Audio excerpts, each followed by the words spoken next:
some of the issues that have been affecting Black America this week. As the title says, the only permanent solution is Black majority state rule. That is the only permanent solution. And if you would like to speak while I try to fill up this Jumbotron with some of the week's, some of the current issues, please feel free to grab a mic. We can definitely just start the discussion. Welcome, Dr. Deborah. And man, you gotta tell me how to pronounce your name. Alanu G. Okay, we got Miss Deborah, Dr. Deborah. Okay, good evening. How are you doing this weekend?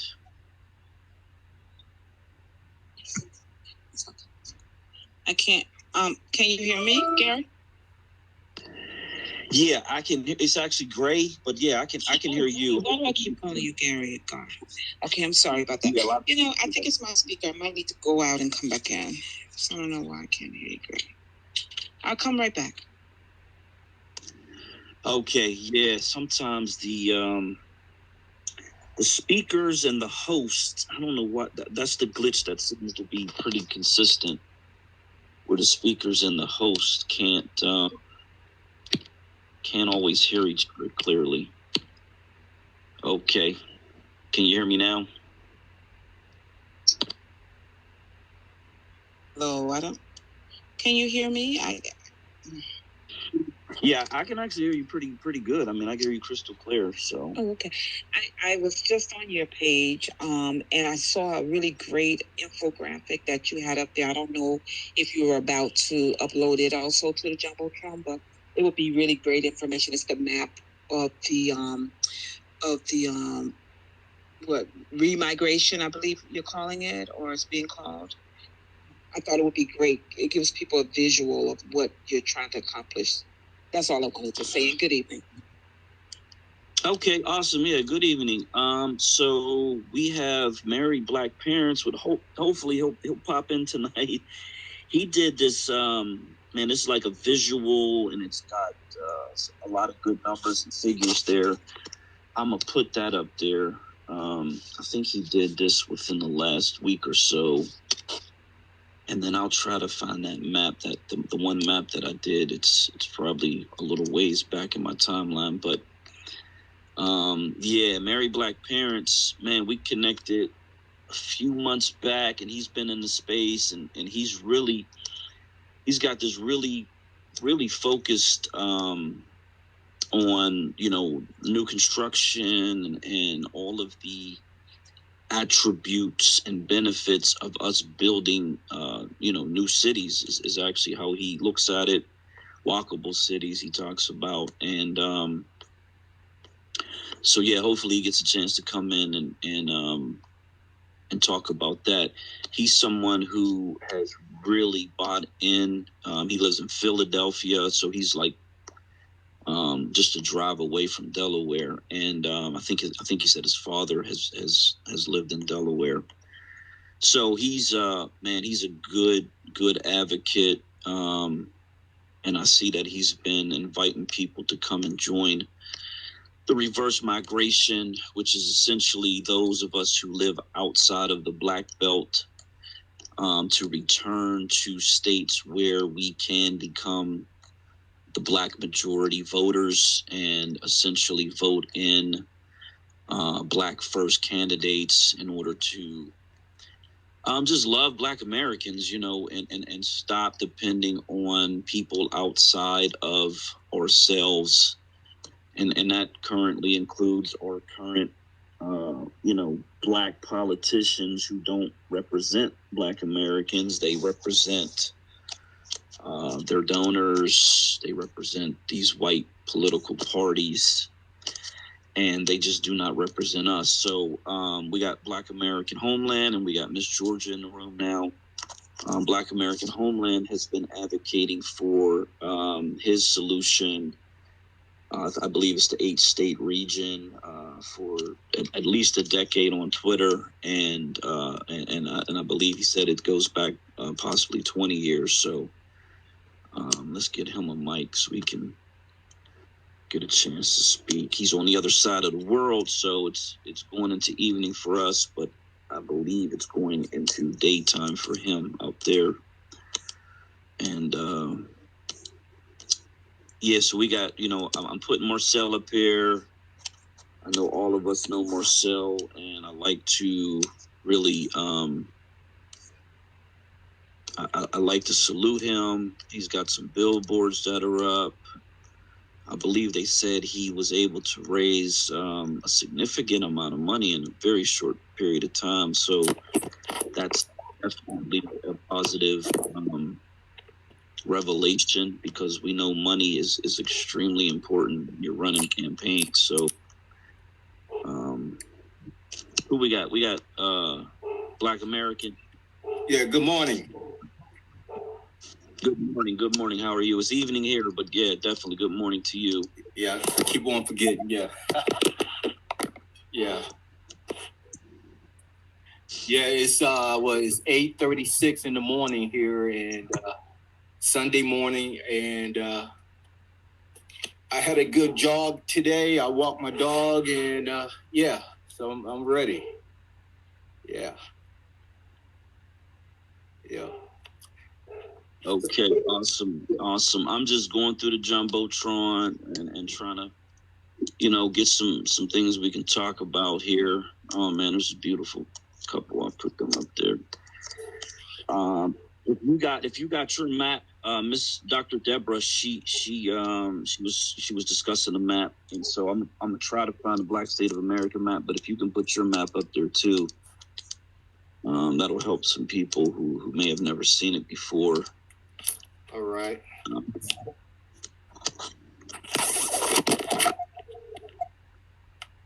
Yeah, I've been in so many different conversations. We know about the New York, the unfortunate incident in the New York subway train system, and the person who was of interest, and then became suspect after he was arrested and told on himself, I guess, and turned himself in, I guess. Everything around that whole situation seems so bizarre, so like completely strange. And I was following it as soon as it, happened, and then following the post. And you just see how as soon as they had this black man's image, how white society really started attacking him and going through his post. I guess he had a bunch of YouTube channels that started posting clips. And as I'm watching his clips, I'm thinking, okay, he's got some anger towards women. I don't support that. But everything he was saying about the society and the way it relates black people, white people in the society, I was like, man, this dude is really just trying to wake people up. As far as I can tell, he seemed very cohesive, very intelligent. He was able to set up his cell phone to work with a flat screen TV behind him. Essentially looked like a little one-man news program. And I'm just like, man, this is just crazy. And then it seemed like every new detail that came out made the situation seem even more unbelievable. And then you look at him physically. I mean, I could tell in some of the videos, I was like, man, this looks like a guy. He physically does not look like someone who could be running around doing, the things that they suggested he did. But I don't know. It's really bizarre. I've come to kind of believe that, things were set into motion, and somehow, some way, they are really looking to make him the person. Now, whether he was the person originally or not, it's just so bizarre. It's just really hard to follow the story at this point. But, when we think about a black majority state, And I say this a lot because a lot of people, you know, one of their big questions is the fear of, you know, these white militias and even the United States government. But the United States government cannot attack a state. It's there's no mechanism in the Constitution for that to occur. You have some limited powers when it comes to, you know, like an insurrection or some sort of unconstitutional activity, as when they use the native, or not the native, but the National Guard to integrate schools. Some real specific areas where the federal government can use the military within the country and within a state, but it's not to attack a state. I think the biggest concern we would have would be for lone wolf types, as they call them, or very small terror cells. And I believe that's a policing issue, where, you know, our police officers would be constantly aware of the threats and the dangers and constantly looking for those threats and dangers. In a state like Delaware, there's one interstate, I-95. It travels through the northern part of the state. I don't know if it's 20 miles long. It's a very short trip from essentially Philadelphia or Pennsylvania, New Jersey, into Delaware, and then I guess you exit out in Maryland. I drove through it a couple of times back when I used to drive a truck on that side of the country, and so it's just a very short trip. All the other routes in the state, they're more like state routes. It's not set up like even Pennsylvania, where there's just a ton of interstate routes, or Georgia, where they got the loops around the major cities and stuff like that. So I just think Delaware is unique in so many different ways, but I just think it would be very difficult, you know, for someone who was plotting to do something of that nature, to do it on a massive scale. You know, it's like most shootings or personal. You know, most of the times you hear about shootings, even if it's gang related, it's usually a personal attack, rivals, you know, seeking out each other.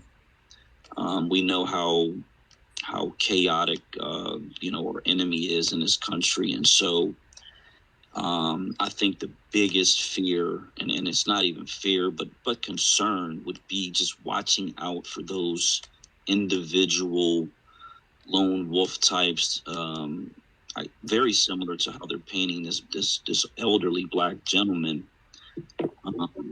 You know, that's what I believe is someone we would have to watch out for. So whether black, white, Asian, Hispanic, whatever the race of the individual would be, that I believe is a police action, and something we would you know, just want to keep our minds open to. Ms. Deborah, Dr. Deborah, so to post in the Jumbotron, you as a speaker, what you would do is go to the post that you want to throw up there, and then you hit the share. I think it's like 3 circles connected by 2 lines. You hit the share, and then you put into this particular space. And then that is, but I think you got to be a speaker in the rooms in order for it to work. So you can do that there.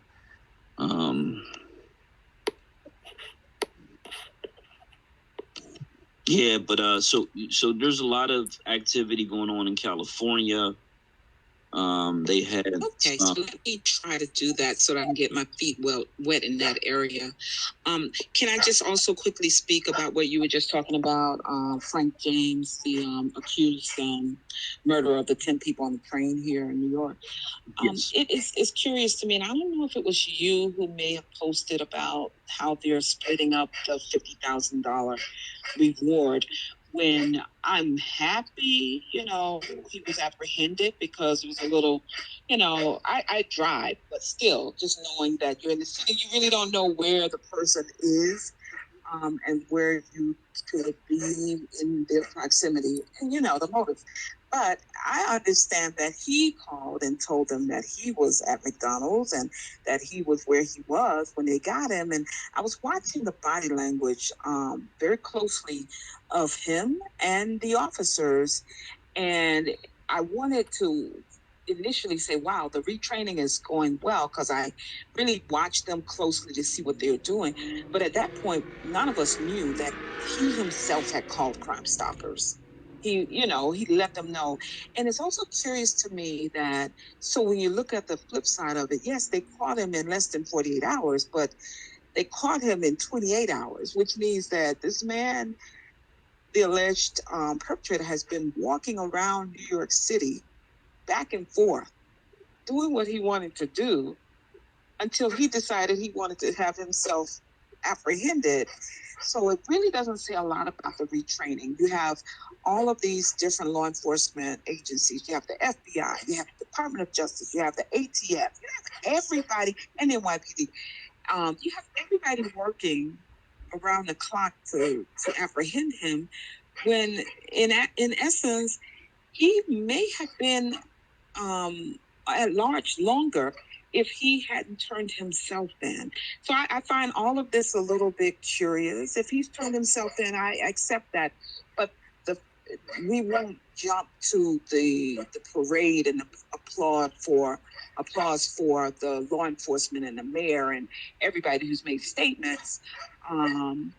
At this point, for me, I'm not jumping to that party. I'm just saying that there were errors. Clearly, if he was able to be at large for that long and then decide when he wants to call them to tell him where he is. I'll yield right there and go and try to put this on the jumbotron. Yeah, so I've been seeing a lot of posts, and I just realized the image that they have of the gentleman in the work vest is the same gentleman from the video that they released. And I actually I can see that is a darker skinned person in that work vest from that very clear color picture. But he's the latest post and information that I got was that he was spending time at different restaurants, sitting down eating at different restaurants in the general area. They said he was using his subway card to transport himself around the city. And then the latest thing was that when he called them to McDonald's, he was sitting there waiting for them. He had to stand up and say, "Hey, I'm Frank. I'm the guy you're looking for," because the police, even when they got to the McDonald's, just didn't have a clue. It's bizarre, like in so many ways. Like you said, to me, the body language of the police, it wasn't even as if we just captured this dangerous terrorist. It was more or less like, oh man, I'm starting to believe. Go ahead. Yeah, he didn't fit the profile, so it actually confused the hell out of them. They still don't believe that that's the person that did the incident. He didn't fit the profile. You gotta, when you're in training, they train you what type of person to look for, what athletic build, youth, height, and everything. And this guy doesn't fit the profile. So I understand why they couldn't find the person. Yeah, because the original description, it was a short, stocky black man, 5'5" is what they said, and he's clearly much taller than that. I would estimate like 6 feet based on the height of the officers when they're arresting him. I don't know if they released, because I guess he's got all these other arrests And that was the other, like, a lot of it's weird because they're like, he bought a gun in Ohio a decade ago. He left his wallet, his keys, like all this information at the scene. I mean, like, you start like, man, this is so bizarre. Just a bizarre thing. From what the FBI and everything I've seen from the officials, they're saying, no, this is the guy. We got him. The mayor's screaming, we got him. But yeah, it just doesn't add up. Is how it just doesn't add up. It's strange. Yeah, very, very strange. So I'm trying to find one of these BSO Black State of America maps. So I can put that up there. Michael Harriot, I believe, is the writer's name. I've been following him since I've been on her Twitter, I believe, and he posts a bunch of threads. I guess he's a writer for a few magazines, and he wrote something in opposing reparations for, specifically for the lineage of the descendants of people who suffered under enslavement, and essentially was saying, all Black people. And there was a Twitter space. I don't know if everyone here was in it, but there was a Twitter space where he was, man, he showed up. They had a debate, and it was a really good debate. Marcel really, really took him to task in the debate. It seemed, the gentleman, who I know has a huge following, seems to be an influencer of some stature. He seemed to be changing his position as time went on, within that debate. But man, it was so encouraging to see a situation where you have someone who really just didn't have a lot of information, was making a bunch of pronouncements, and then was willing to sit down and have a conversation about it. And so, I got to give him full credit for that. And then seemingly it seemed like in real time, he was convincing himself even that he may not have presented the information in the best possible way. And seemed to be, like I said, just kind of changing his mind as the conversation went on. So kudos to Marcel for that. Who, he's a firebrand, very, very well spoken, and very intelligent on the issues that he supports. And again, I bring him up a lot because he does support Black majority states. He sees it as a thing that can be supported on the federal level, through federal legislation. I see it as more of a grassroots, migration movement where it's just up to us to move and make it happen. Those of us who can afford to move, those of us who are willing to move, those of us who, just have this contrabands of war desire to make things happen for ourselves today and our future generations moving forward. I believe 90%, if not more, of the problems that we face in this country will be solved once we have self-governance, once we have a Black majority voter base that can install Black first, Black agenda politicians, professionals from the community, to really start to coordinate, legislation, budgets, and in conjunction with our federal representatives who will be from the state and who will have a Black first agenda and who will not caucus with the Democrats or the Republicans for that matter. They'll have to create their own caucus in order to separate themselves from those white parties. So that's the way I see it. And any support from any current or future Democrats and or Republicans for that matter, because I don't believe we should be voting for any of these majority parties. I think the Black American voter should be independent, should not be registered with any parties, should vote as an independent, and that'll send shockwaves, to be perfectly honest. If every Black voter who was registered as a Democrat tomorrow went out and registered as an independent, it would really change things. Doesn't mean they got to vote Republican or whatever. If they just went independent, it would really, really, really change a lot. So, yeah. Hey, no, I have to say that Marcel has grown a lot the past year.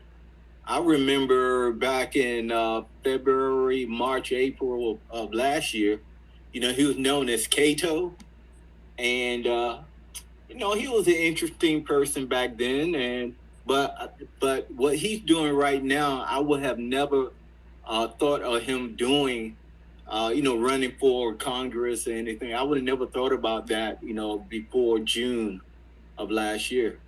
So the guy's grown a lot. I'm proud of him, and he's doing well. Yeah.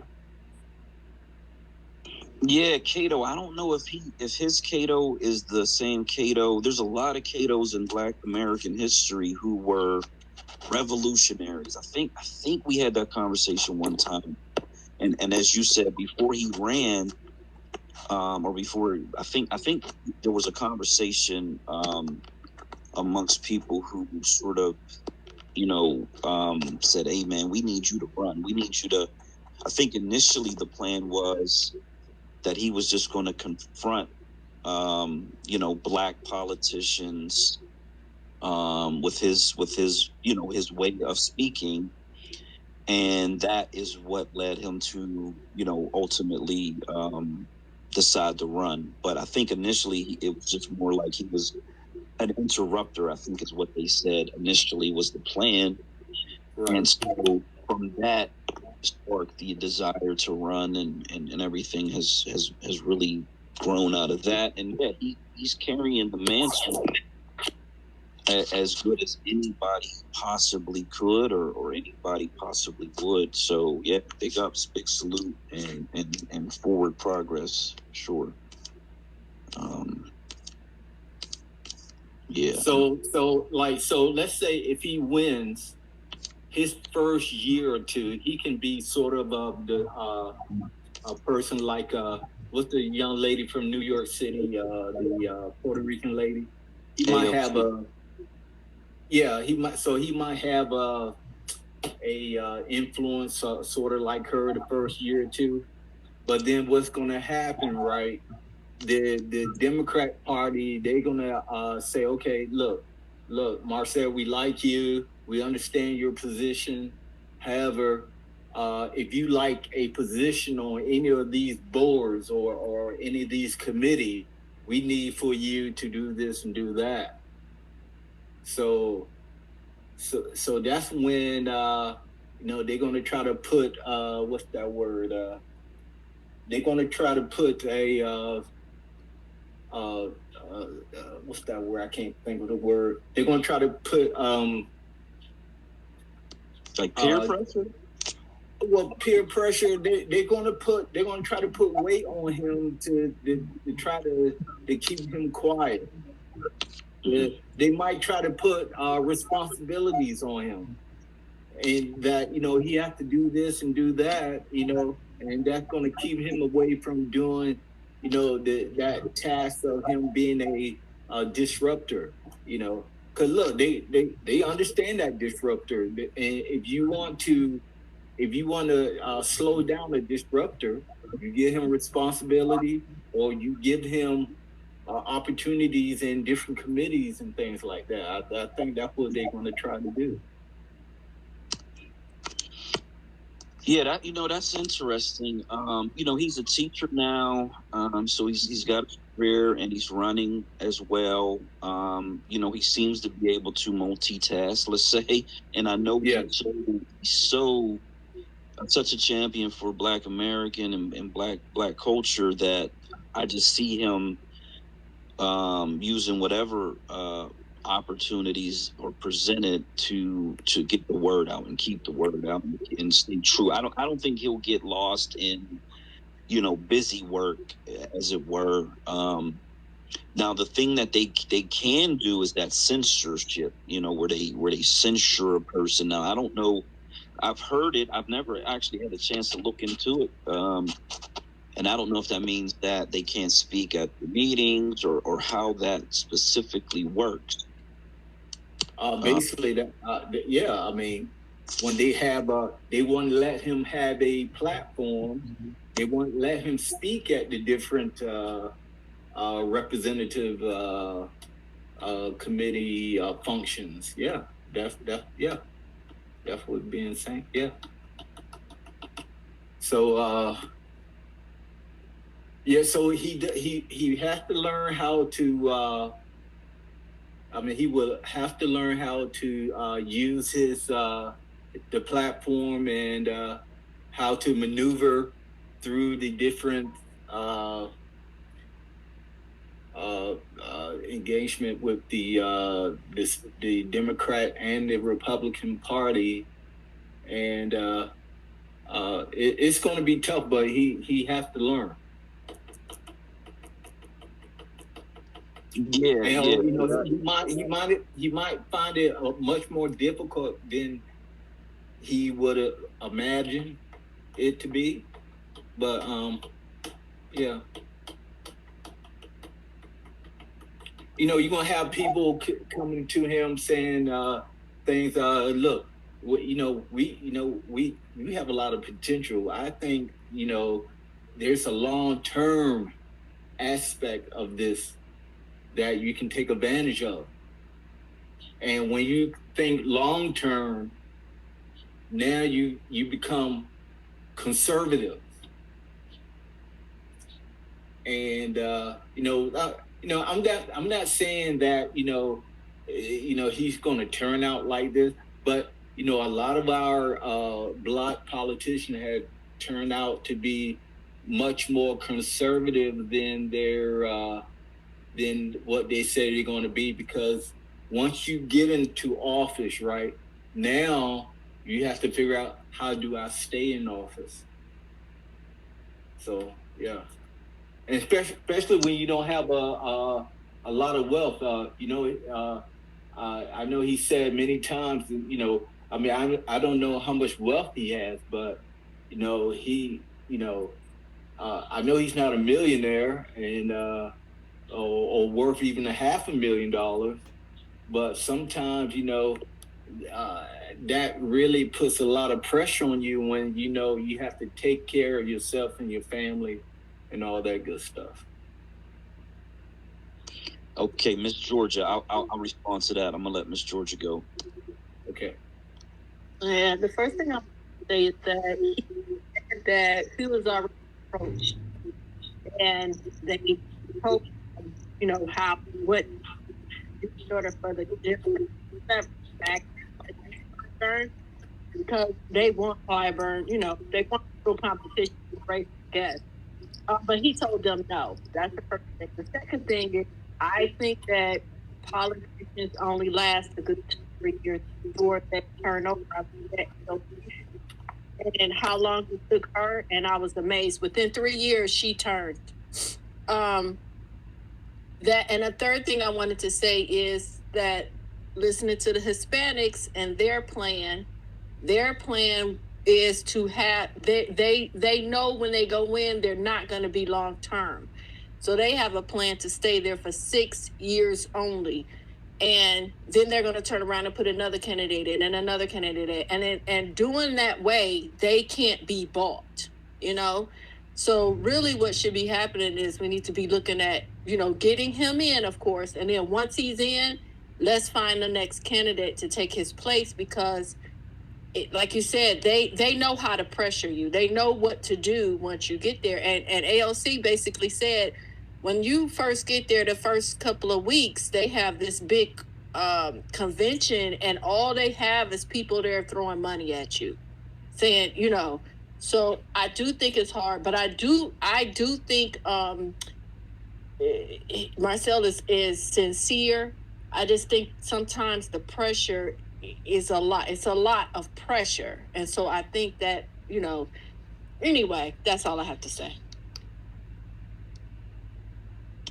Yeah, and so everything you said, I was gonna actually, something similar. The fact that he did state that, yeah, they've been coming at him and he's rejected them, from both sides, Republicans and Democrats. And I believe because he has a really good foundation, he has a good team. They will keep him centered and focused and help him do what he's there to do. And yes, if it's a scorched earth sort of a political desire to get as much as he can get for Black Americans in South Carolina and nationally, then that probably means he's only going to be there for one term. Having someone else to come up behind him would be phenomenal. I think there was a space where I asked, I think it was all three of the reparations candidate, and I think I asked them, would they mentor future candidates, and I believe all three of them said that they absolutely would. So I definitely believe that would be beneficial in so many different ways for them to, because and I remember it's the guy Bobby from I believe Chicago, who was like a former Panther who stayed there forever. I believe he's retiring, and he's the one who got that what many are calling a very weak Emmett Till bill through, but he didn't have a succession plan, and so when he's retiring, essentially that seat is just up for grabs. And so yeah, that's something to always be thinking about, man. Who's next in line? Who can I help bring along? Who can I help, take the place if I don't get reelected or whatever the case may be. If Miss Georgia, if your hand's up again, you can go for it. You can just jump in at any time.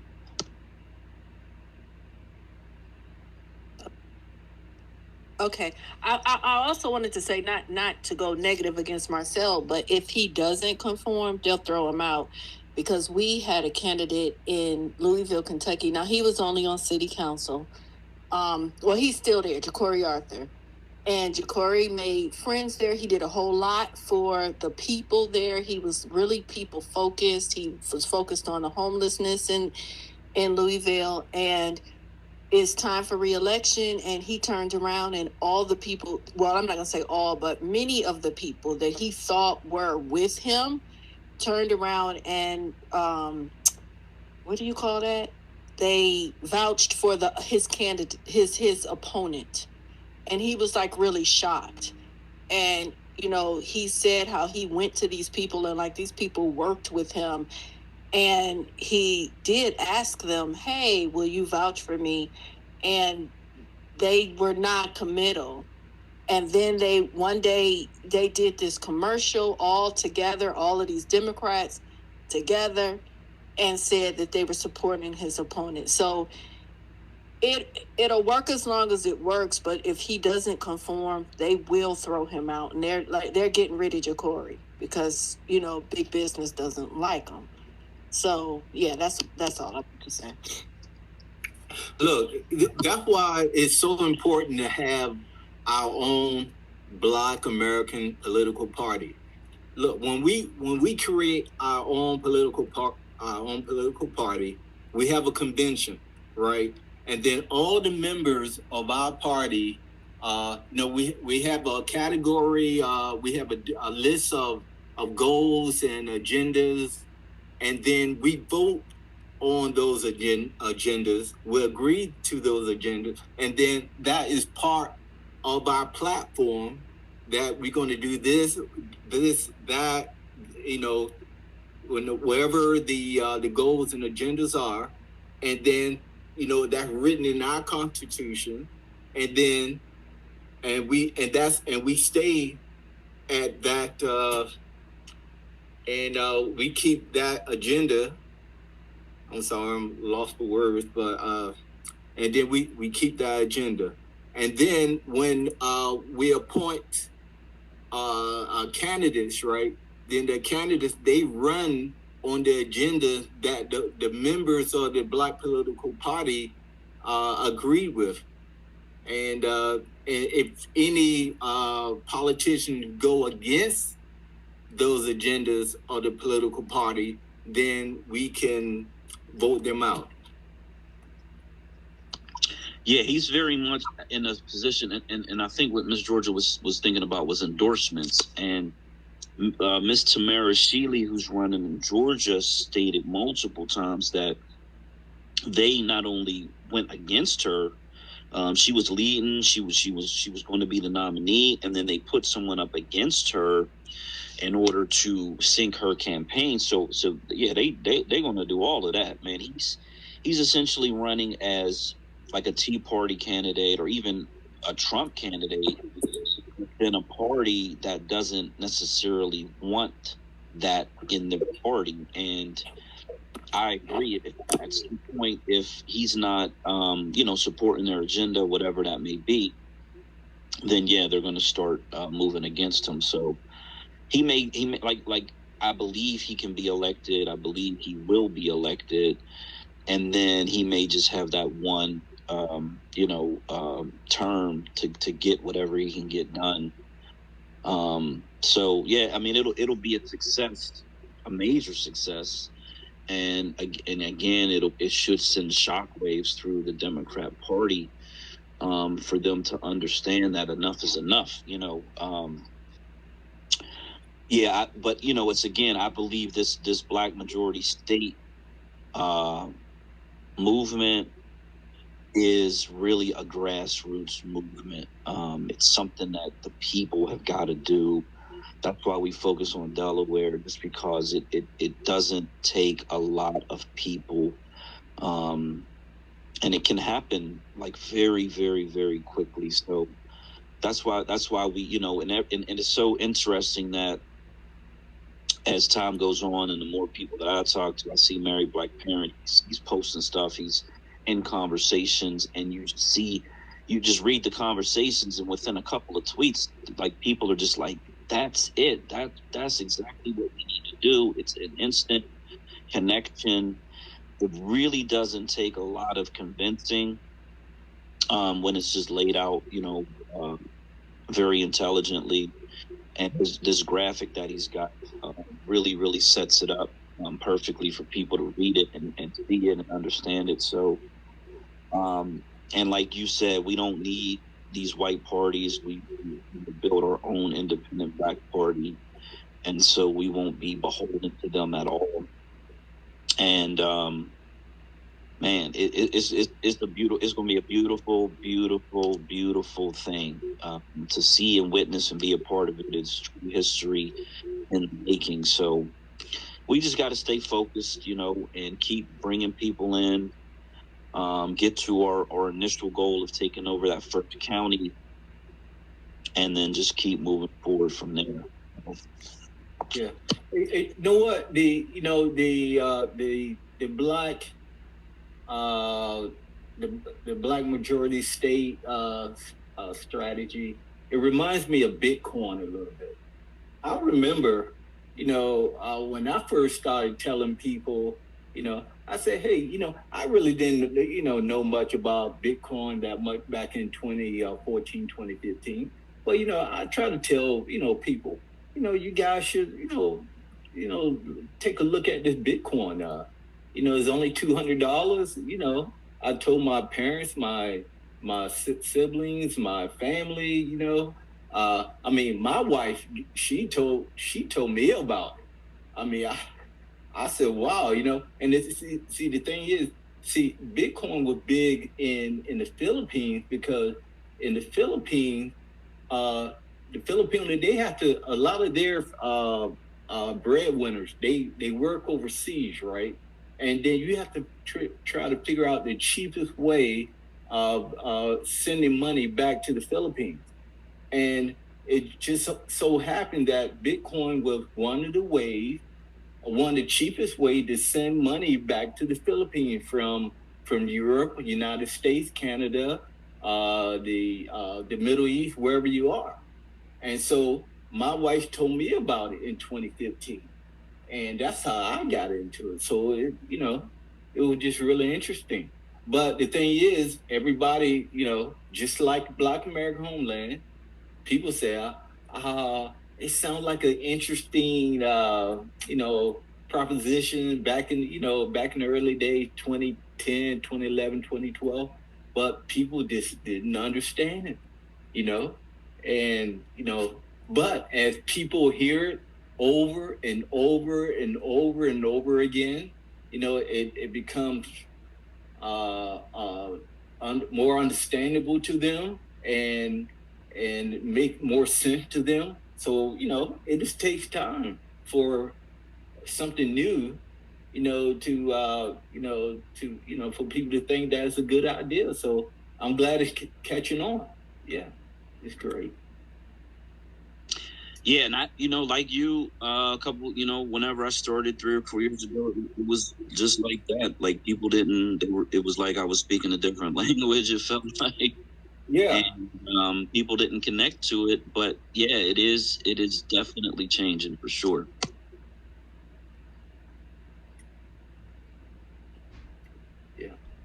Yeah, and it's actually great to see it. Like I said, you can see it in real time. It's just like people are connecting. Boom.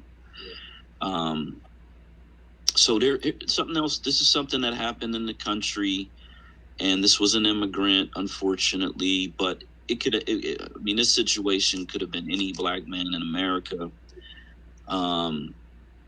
Where I guess it was like a traffic stop, and then the cop pulled out a taser, and a fight ensued, and then essentially what ends up happening is the officers on top of this Black man, has him face down, pulls out his weapon, and then assassinates him right there in broad daylight. There seems to be pictures that look like cell phone video. I think they were talking about releasing the body cam footage, and I don't know if they released the officer's name yet, but the image that I see looks like it was from like a cell phone video on top of him. And it's like, man, like this is in Michigan. That at one point was like a Black Mecca. My family ended up in DC, Pittsburgh, and Detroit from that migration north. And matter of fact, I think my last uncle left the Flint, Michigan area a year or so ago. I don't know how much family I have up there anymore, but there was a time where like we had a huge presence up there. It's just like, man, this is the society that we live in. It is so unfortunate that you have police officers that just don't see humanity in Black people and Black Americans specifically. They just and especially when they're confronted with a Black male, it's like their greatest fear. They're in fear of their life at every moment when they are interacting with a Black male suspect. And this guy was just was like a traffic violation. So, all things point to he was just a good guy, hardworking guy, whatever, foreign, didn't understand, was confused, whatever the case may be. But this is the result of integration. It's the result of living under their jurisdictions, their control. I don't see how this officer gets exonerated. But we got to go through everything that comes with it. The family's hurting. I think they said the mother doesn't even speak English. And, it's going to be a lengthy process to even get this guy charged. He should be charged, arrested, and put to death, like, quickly. It shouldn't take time. I mean, you see what happened. If there wasn't video, he could have spun it however he wanted to spin it.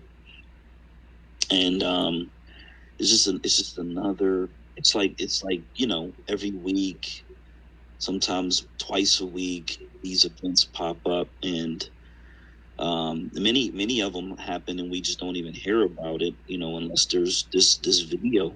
So it's just a tragedy, man. It's a tragedy. Look, it's worse than that. Look, I travel to a lot of countries, right? I want to tell people that this is not normal. This is not normal. Look, man, like living in the Philippines, wherever, right? The police actually have respect for you, right? You can actually go to a police. Let's say a police stop you, and you know how white people talk to a police officer. Why do you stop me? You don't have the right to stop me. I know this person. I know that person. And then the police are, look, okay, I'm sorry, man. This I just saw you doing this, and but look, don't do that anymore, and you can go, sir. You can go. That's what they do in the Philippines or in many countries I've been to. Look, the way they police Black Americans is not normal. But it's been taught. They've been taught that that's the way that they want police officers to treat Black Americans. Because I've been to countries that were run by dictators, right? And the dictator will tell the police community, say, hey, look, I want to stay in office, and to stay in office, I'm gonna make sure you get paid more money, and that and you get more power and all this and all these things, and that's all you have to do is if you do this for me, then you will be my you're going to have more power and privileges than the normal citizen if you keep me in power. So I can see how. So to me, this is what's going on. It's like, Black Americans are living under a dictatorship, while white people are living under democracy. So that's why. Look, man, that's why I'm not living there. I've been living out of the United States for 30 years. Going back and forth, but I can't see how people can live under that system. I feel like if I was living there persistently for the last 20 years, I think I would have been dead already, because I couldn't take that type of living. I couldn't take living in that system. And that's why I came up with the Black American Homeland. I can't live in that system. I'll be dead already. A lot of young Black men feel that way. So my past history is such that I grew up very, very poor, like welfare. Never lived in the projects, but lived in Section 8 housing, which thankfully were single family homes, but poor. The food didn't last to the end of the month, every single month, and secondhand clothing. I mean, everything. But I was very intelligent and all of that, so was able to go to better schools because of that.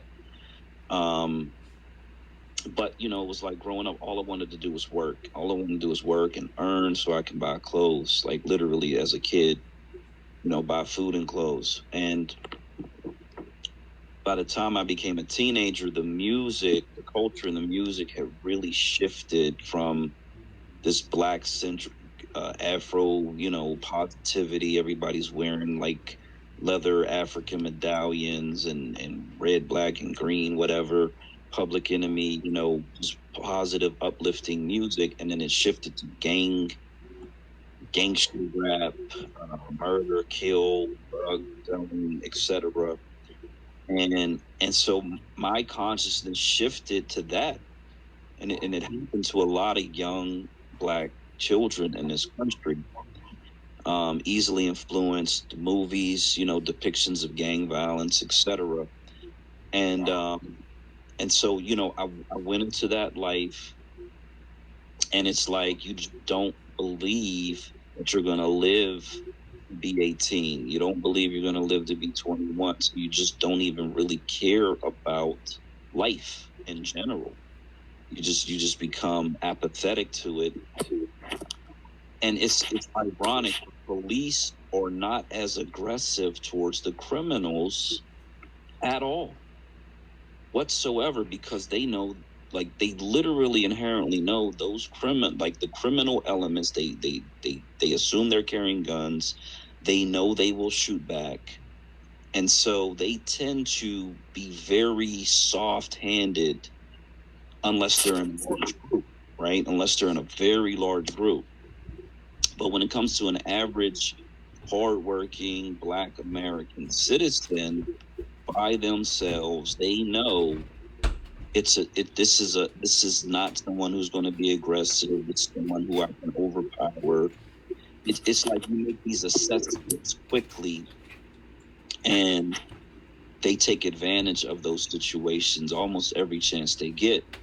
When you see them interacting with white men who are screaming, "I'm going to kill you," literally screaming, "I'm going to kill you," they are very apologetic. They are not aggressive at all. And, it usually ends with them, arresting them in a very calm and casual way, unless the person has a gun. And I've even seen them arrest white people with guns in their hands and weapons and all types of craziness, and they still don't kill them, unless they raise the gun in their direction. So it's just a totally different set of rules and set of operating procedures. Like in my area, I was just because I deliver fuel to local gas stations or whatever, and I just glanced at a newspaper headline, and it was SWAT situation ends, peacefully or whatever. And so, there's all these SWAT situations occurring in white communities that always end peacefully, unless the person is, out the window with an AR-15 and shooting at the police. But if it was us, we already know that the situation is completely different. So, yeah, man, like you said, it's two different societies, especially when dealing with the government and the police and the injustice system. And the only way to get control over all of it, like quite literally, it's not through the federal government. Federal government doesn't have the authority to mandate to states how they deal with their citizens, and it can't continuously enforce what they put into place, even if they were to attempt to do that. So it's really up to the state. These are state level issues that can only be fixed at the state level. Hey, okay. See, we understand that now, right? But why didn't Black American leaders understand this 30, 40, 50 years ago? Like, back in the 50s, well, actually, it had to be after 1964. Things were almost impossible before 1964, but after the Voters' Right Act of 1964, I mean, look, I do understand why it was so hard for Black Americans to believe in the Constitution, because we thought that the Constitution wasn't written for us. Why did I have the audacity to understand or believe in the 10th Amendment? I'm trying to, see, living overseas, right? If you want to survive in another country, you have to read their constitution. You have to know, okay, what are my limits of being a permanent resident, being a citizen, or being a tourist, whatever like that, right? And you start reading those things, right? And then And then you say, you know what are my rights in America? And then you start reading your country constitution.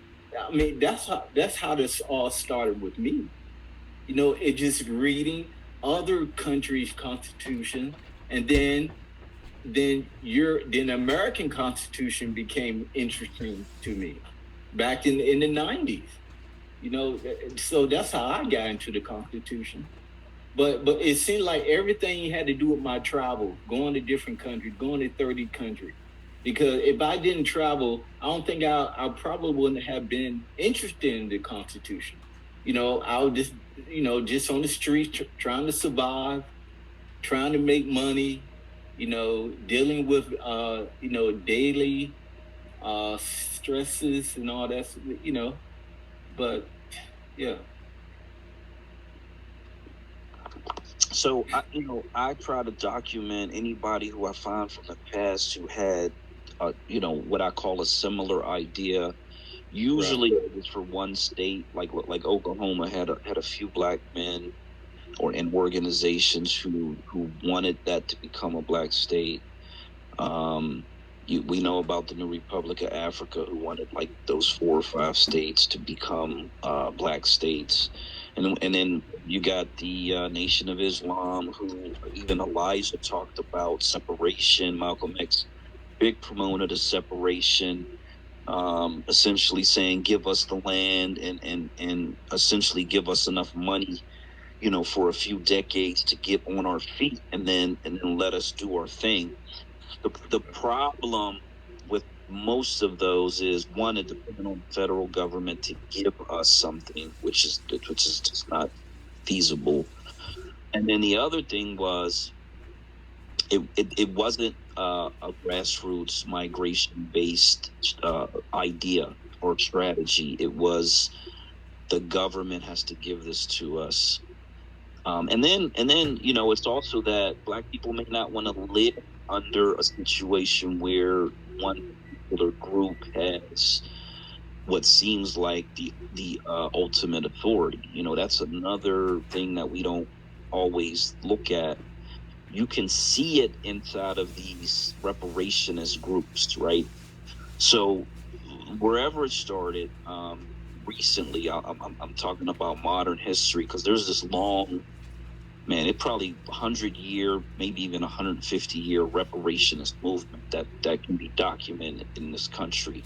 But the more recent stuff, it's these certain groups, and then they have a hashtag, they have a name, and then they start having problems within the group, and the group starts splintering, and then that group splinters, and then you have like 10 different groups. You might have 20 different groups, and then it's just like 100 different groups. So yeah.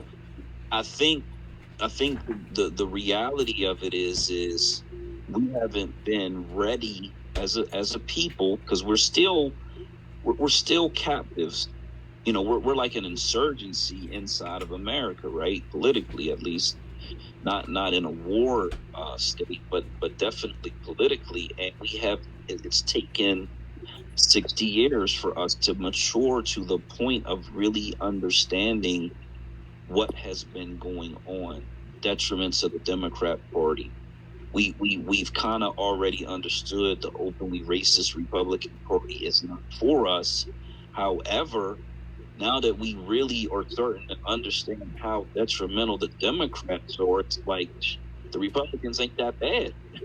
Like, it's like we're starting to want to go to the other side, and I see it a lot more and more. But we need to stay in the middle. Like in my book, we need to just stay in the middle. We don't have to join these parties. We don't have to, be beholden to one ideology or the other. It's really the same. It's just they do things in a slightly different way. One's red, one's blue, but they're really headed in the same direction. So it's kind of like we got to put ourselves in the middle so that we get the best possible benefits out of both of them. We squeeze both of them for the things that we want and need. And I think as we mature and grow, as a population, we will start to see it from this point of view, because as much as it seemingly conservatives have been screaming states' rights.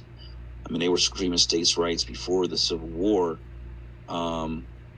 because they understood how the country was designed, and how it was constructed. With the states really giving their power to the federal government, and not the opposite way.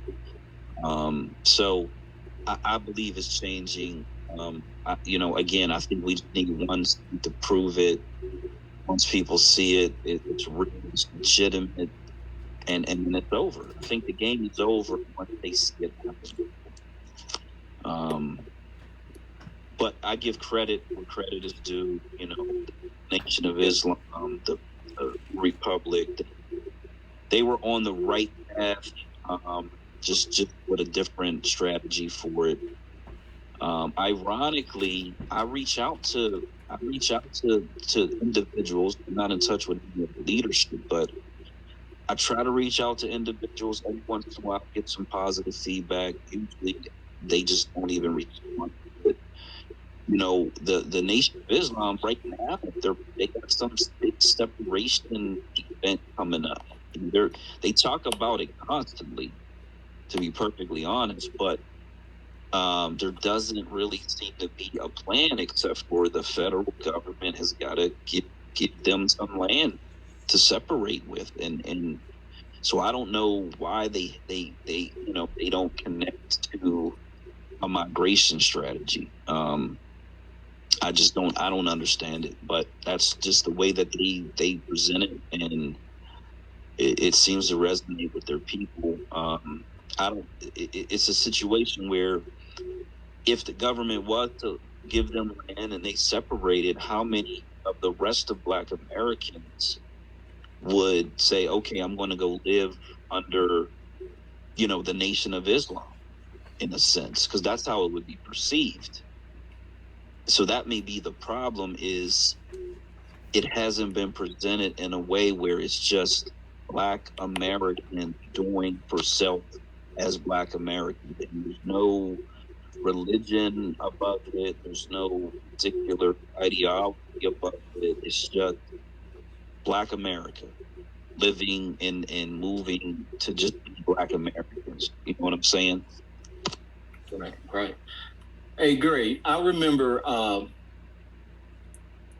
back in the early 2000s when a white law professor told me, when I first heard that I read in the articles of the Confederation that the states were independent, sovereign government entities, but even then, I really didn't understand that. The white law professor had to come to me and say, "Hey, the 50 states are sovereign and independent government entities. They're independent, like countries like Great Britain, Germany, France, Italy. When someone come to you like that, and you say, "Wow, I never knew that. I never understood that." And that really brings up. I mean, if any young Black kid, if I guess the person that tells them, they have to have a bit of respect for that person, but that person tells them that. Believe me, man, I think the Black youth, I mean, something going to go off in their brain, man. Like, wow, these 50 states are independent, sovereign government entities, and there are 50 of them, and there's 50 of these that we can choose from, and that's all we need to do is try to figure out how we can take supermajority of, maybe we don't need 8, maybe 3 or 4 or 5, but our population's big enough to take supermajority of some of these states. if we can get the youth to think that way, wow, man, that'll be groundbreaking. You know, it was groundbreaking for me 20 years ago. You know, but I felt like I was the only person that really understood that and embraced it, but I couldn't get nobody else to understand that back in the early days. Yeah. Exactly. Now the youth. So now when we say youth, are we talking 18 and up, college age, prepared to vote, ready to start? They got that energy where they don't mind moving to a new place and starting something fresh. Yeah. We're talking about. Yeah, I'm talking about that age and also younger. The kids 13, 14, 15. We got to teach it to those kids. Because they're going to be able to vote in 4 to 5 years. So yeah, I mean, and let these kids, let them have some kind of let them have goals, let them have like, wow, there's a way. I have a way in this world. There's an opportunity in this world for me. So you don't have to worry about these kids going straight to gangs and drugs and everything. That, wow, man, there's an opportunity to get somewhere, and I think this is the way of doing it. I think the Black American homeland, Black majority states, I believe this is the way. This is a long-term, sustainable goal and solution for Black Americans.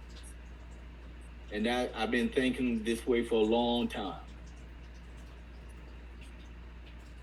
Yeah, so I absolutely agree. Yeah, that hope and that, like I said, in my youth, it really was that I suffered from poverty. Felt like there was no option. Everybody in my family was like, "Oh, just stay in school, educate, go to college." I got that speech so many times, and I just couldn't see it because I was hungry and because I was poor. You know what I mean? Like, quite literally. So you can't see things when you have more pressing, pertinent issues that you're facing, and so yeah, I mean, hope it's powerful. It's a very important thing for us to, I guess, use to inspire the youth. But obviously, someone who's 18 and over, college age, I believe in most of our movements in this country. We had the Black church as really out front leadership, and then you had this college age crowd who was really the physical force of it. You know what I mean? Now, on the civil rights, you had some older folks too, because they had to boycott the buses and boycott certain things. But I believe the college, and it's so crazy because you would have thought that group of college aged those minds would have been molded in such a way that they would have just spent their whole lives fighting for more and more progress. And I've attributed, I spoke in the spaces a while back, and in the book I talk about the 5 stages of grief, and I really believe, getting our quote unquote civil rights in the late mid 60s, I believe we've spent the last almost 60 years going through these 5 stages of grief, and so I think we're getting closer to the end of that, which is acceptance is the final stage. Some of us, like, obviously we are at that stage, and I think people are slowly but surely coming to that full acceptance stage, but everybody's going to get there at a different time, and a different pace. And I believe a lot of people are still in that very first stage is the denial stage, and there's a lot of people that are still in that stage. So those are the people that we would say are sleepwalking or still asleep. They need to wake up. But we were traumatized. We got genetic trauma. It's inherent in us and everything we do and every way we live. So it is going to take some people longer to go through those stages of grief. Is how I put it. Yeah, it's so crazy. I got this graphic. I posted it last year, but at that time, the study said that there were only 19 prosperous majority black zip codes in the United States. 19. I was just looking. 19. Wow. Yeah, I was just looking to see how many there are. So there are a total of 3,142 county and or equivalents, because I guess some of these are they're not called counties. Like I think Louisiana has parishes or something like that. So 3,142, there were less than 20 that were considered prosperous majority black counties in this country.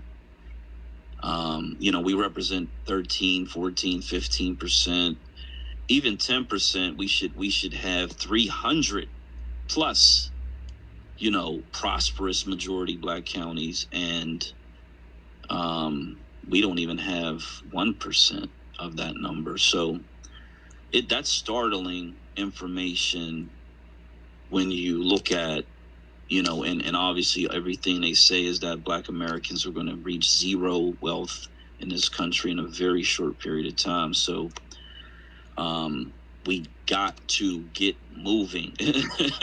We got to get moving. Every week, I've been driving trucks 20 years. I have a love-hate relationship with not so much the trucks themselves, but the companies. The companies are like slave driver type mentality. They've always been like that. They'll more than likely always be like that. And in the trucking industry, although there are a few black gentlemen that work at this company, it's a pretty large company. It's always majority white drivers. For my whole career, it's always been that way. And we have what we call company men. And the company men, or the brown nosers, they do whatever, sacrifice whatever for the company, that type of thing. And I've learned a long time ago. I nearly died in a truck. I'm not going to live my life like that. I'm going to do what is required of the law and do what is essentially the bare minimum, to be perfectly honest, to get the job done. But I'm not Superman at a company. I'm not going above and beyond. There's really no advancement inside of trucking. You just, you kind of bounce around from company to company until you find the level of income that you can live on comfortably, and the type of time off that allows you to do other things. But every week I'm like, man, I should really start putting in applications over in Delaware, and I actually plan to do that, to at least put in a couple and see what develops out of it. But I'm like, man, if I could leave here in just like 2 months, I would just take off, and just try to get on the ground and spend my weekends over there, just like trying to go to different organizations, churches, whatever I could do to try to get some groundswell, happening over there. So, hey, Gray, you mentioned something about the five. You said the five. You were just talking about it 10 minutes ago. The five psychological thoughts of Black Americans. Or, yeah. The 5 stages. Call that again? Yeah, 5 stages of grief. Oh, 5 stages of grief. Okay. Yeah, I got it somewhere. I'm gonna try to find it. Okay. Actually, that reminds me of something I learned in when I used to work for a insurance company. I was in investments, opening annuities and insurance for for my clients and everything. And Wall Street has it's like a psychology for a market cycle. And actually, I'm gonna send that. I'm gonna try to put that in the jumbotron and to see if that's similar to what you were saying. So this give me a couple of minutes, and I'm gonna see if I can send this to you.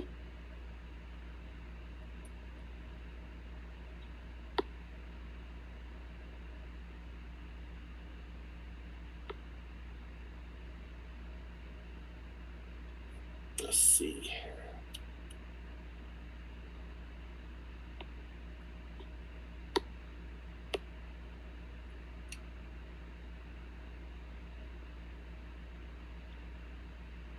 No, this might take me a couple of minutes. Okay, I'll talk about the post that I put up. Okay. So I said we are going through the 5 stages of grief. And I believe, and I tried to match it up with the years since 1965, since civil rights.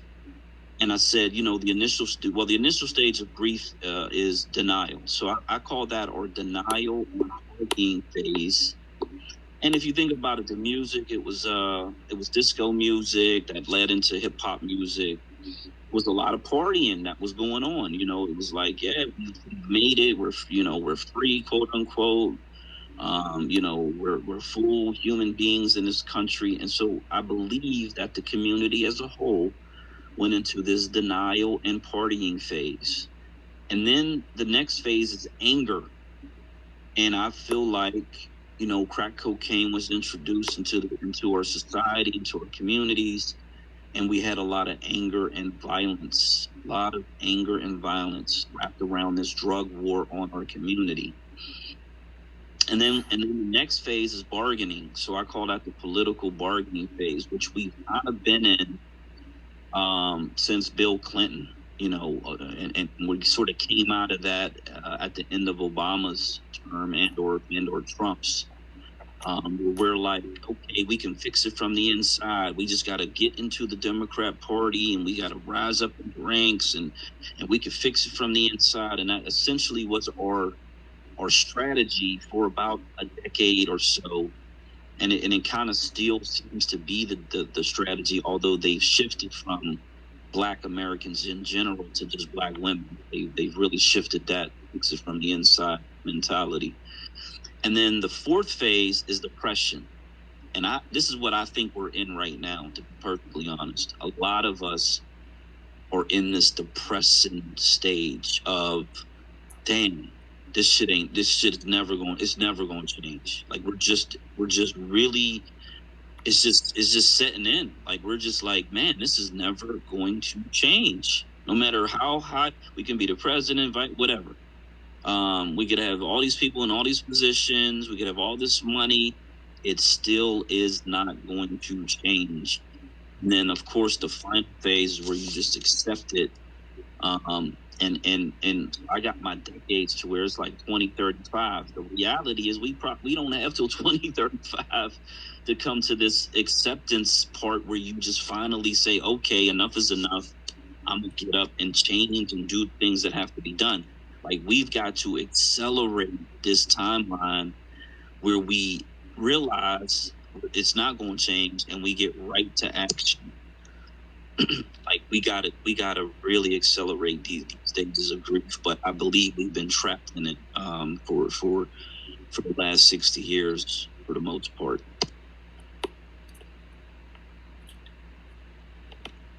So wow, and it could be a cycle.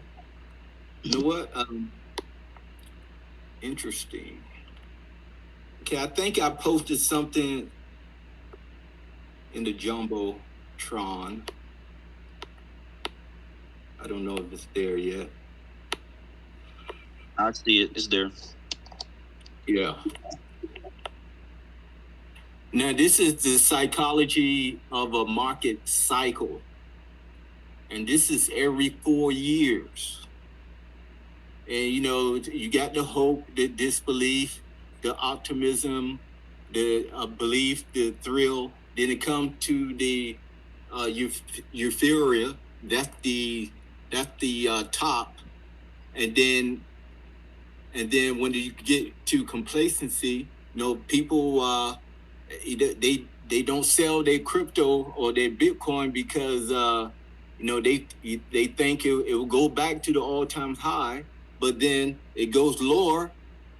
Now you're in anxiety. It goes even lower. Now you're in denial, then panic. Then it just sounds like the same thing what you were saying.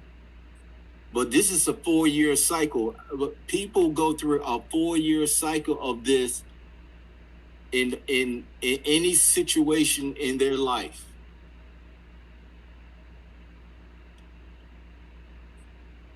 Every 4 years. I use the hashtag time loop a lot. Time loop, and a lot of the events that occur, even that pandemic, it's like then they go back to what I guess it was the Spanish flu or whatever it was. People wearing masks. I believe wholeheartedly in cycles and time loops and everything like that, and I do believe that we are stuck in essentially this cycle of grief, and a time loop where if we don't recognize it, if we don't really recognize it, because it seems like today reparations is like this civil rights movement of our generation. I've heard a lot of people say that. However, reparations alone, and that can include all of the things that they talk about, the so-called federal protection status, everything, that alone will not protect Black Americans today and or future generations.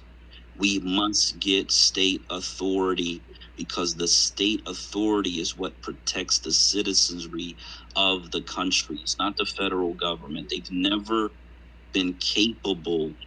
They've never had the will to protect the citizens. And the reality of it is they don't have the legal framework to really do that on a daily basis. They can intervene in certain situations. Again, I go back to integrating schools, but that's really that's extremely limited. It's a very limited scope. And so we got to get state authority. We got to be the people who are governing ourselves on every level of state government, state, local, county, police, judges, everything. That's when we get to the place where we know we can protect ourselves. We can protect our businesses.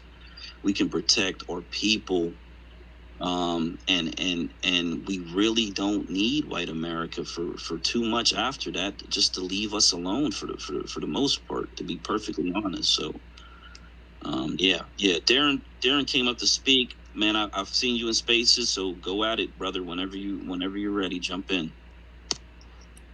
Okay, well, thanks. Well, I'm gonna give thanks to yourself, the co-host, Dr. and Topside in here. Yeah, I'm just getting a drift of what you're saying. I like what I'm hearing. I guess strategy will be a key component in that. But there's a thing called qualified immunity. That keeps us from what keeps I guess it's a safeguard when it comes to government.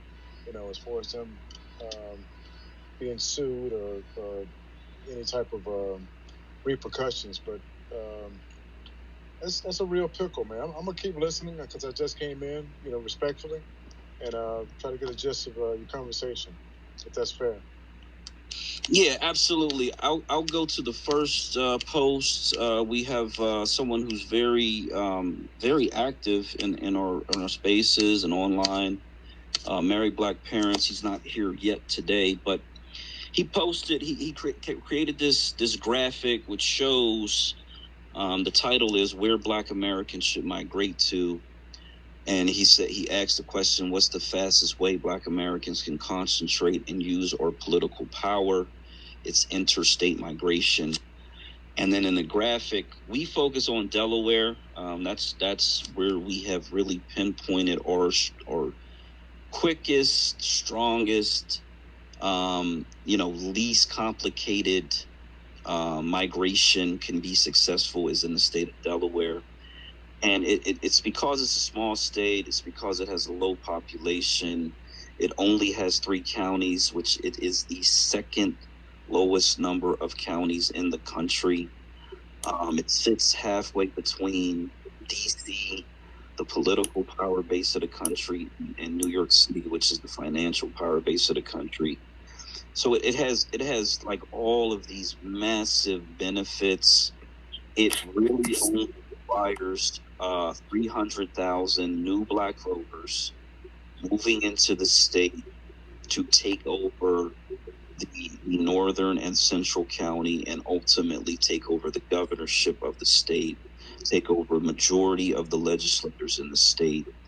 There's an HBCU, Delaware State, and it has 3 campuses, one in each state. So it really is prime, like it's set up perfectly for us to use these campuses as hubs to contact and connect with the students and local populations in each county, to start moving into Kent County, which is the least populated county, and then just start winning elections. A couple of weeks ago, he really laid it out beautifully, talking about being elected for the lowest position, whatever that may be. If it's leader of the PTO or whatever it is, just us getting wins as an independent Black political party, moving up the chain, and as we move up the chain, we take over the police authorities as we move up, and then ultimately we have control over the entire state and all of the police authorities, including the National Guard, and the creation of a state-based militia, which several states do have. I wrote a book back in 2018 called Black State of America, Civil Rights 2.0. And I've spent, the past 3-4 years talking about this one particular political strategy. Black American Homeland's been at it for over a decade, and we've just been connecting with like minds and really just trying to advocate. And many people who are in the reparationist movement, actually, we've connected with, we've talked to them, they are on board, and so we're getting a lot of support, a lot of people understanding that this is the path. And so we advocate for Delaware. I know there are others who advocate for Georgia. I'm sure Marcel, he's a big advocate. He advocates for South Carolina, I'm sure. So we just need people who are going to advocate in their particular state and really encourage other Black Americans to move to their state, who do not currently live within the Black Belt. Mr. Darren. Yeah, actually, I just want Darren to know there's about 10 states that we're targeting, including Mississippi, Alabama, Louisiana, Arkansas, Tennessee, Georgia, South Carolina, North Carolina, Delaware, Virginia. We might have Maryland. Maryland is another state that we're targeting. So those are the states that we're targeting for supermajority Black states. Okay. Go ahead, Darren. Okay, well, thank you again. I apologize for the noise. I'm at Disney with my family, and they're getting some more passes for tomorrow. But nonetheless, what I know about Delaware doesn't have any tax. Am I right? Delaware doesn't have state tax, but they house, I think it's like 60% of corporations. So a lot of their state revenue comes from those corporations. We Right. talk about implementing like a 5% state tax so that we can develop land grants for our citizens, because we really want to be able to give Black Americans ownership over the land. Okay. Give me 1 second, okay? I'm trying to let my window for this noise.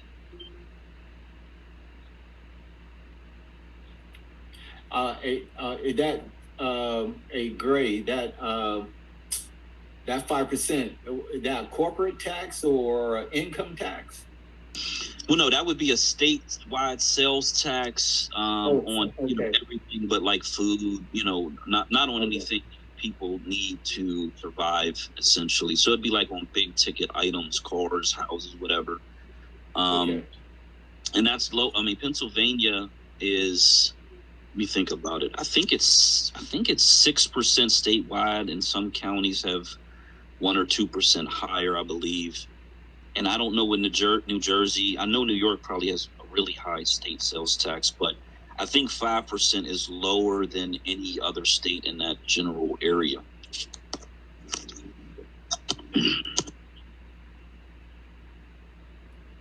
Okay, I go now. Yeah. Oh, yeah. Absolutely. Jump right in. Okay, yeah, I apologize for the noise in the background, but well, I think the other brother came on and talked about the southern states, Alabama, Georgia, possibly Mississippi, South Carolina, and that was my first thought when you said Delaware, because we have to feed ourselves, and those are more agricultural type states when it comes to us feeding ourselves. And I also like the component you said about securing ourselves. About having some type of security measure. Because I was in a space. It was either yesterday or today, and Black Wall Street comes up. I said, well, if Black Wall Street had a military, we would still have a Black Wall Street. So, like you guys are dotting your I's and crossing your T's, I'm gonna follow both of you, and I'd like to learn more about what you got at hand. I'm in Florida. Florida has a large blocks of land as well, particularly on the peninsula of Florida. I want to say the northwest Florida where I live. There's a lot of land, and matter of fact, in particular, a place called Century, Florida, in which I personally wrote a economic development plan for the city of Century to work with Pensacola. That included high-speed rails. Commandeering some large corporations there, a new airport, rail systems, and the whole nine. So I like to be to chat with you brothers further when it comes to organizing. So I do have a little experience in that. Okay. Yeah. You mentioned Florida. Look, Florida is when it comes to the Black American homeland, right? I always have people. They say, "Hey, why Florida is not part of the Black American homeland?" And the only reason I have is that Florida has a huge population, 20 million, and it's only 16% Black. But I love that state, Florida. I lived in that state for about 6 months, and it's a beautiful state. It has a lot of opportunities, a lot of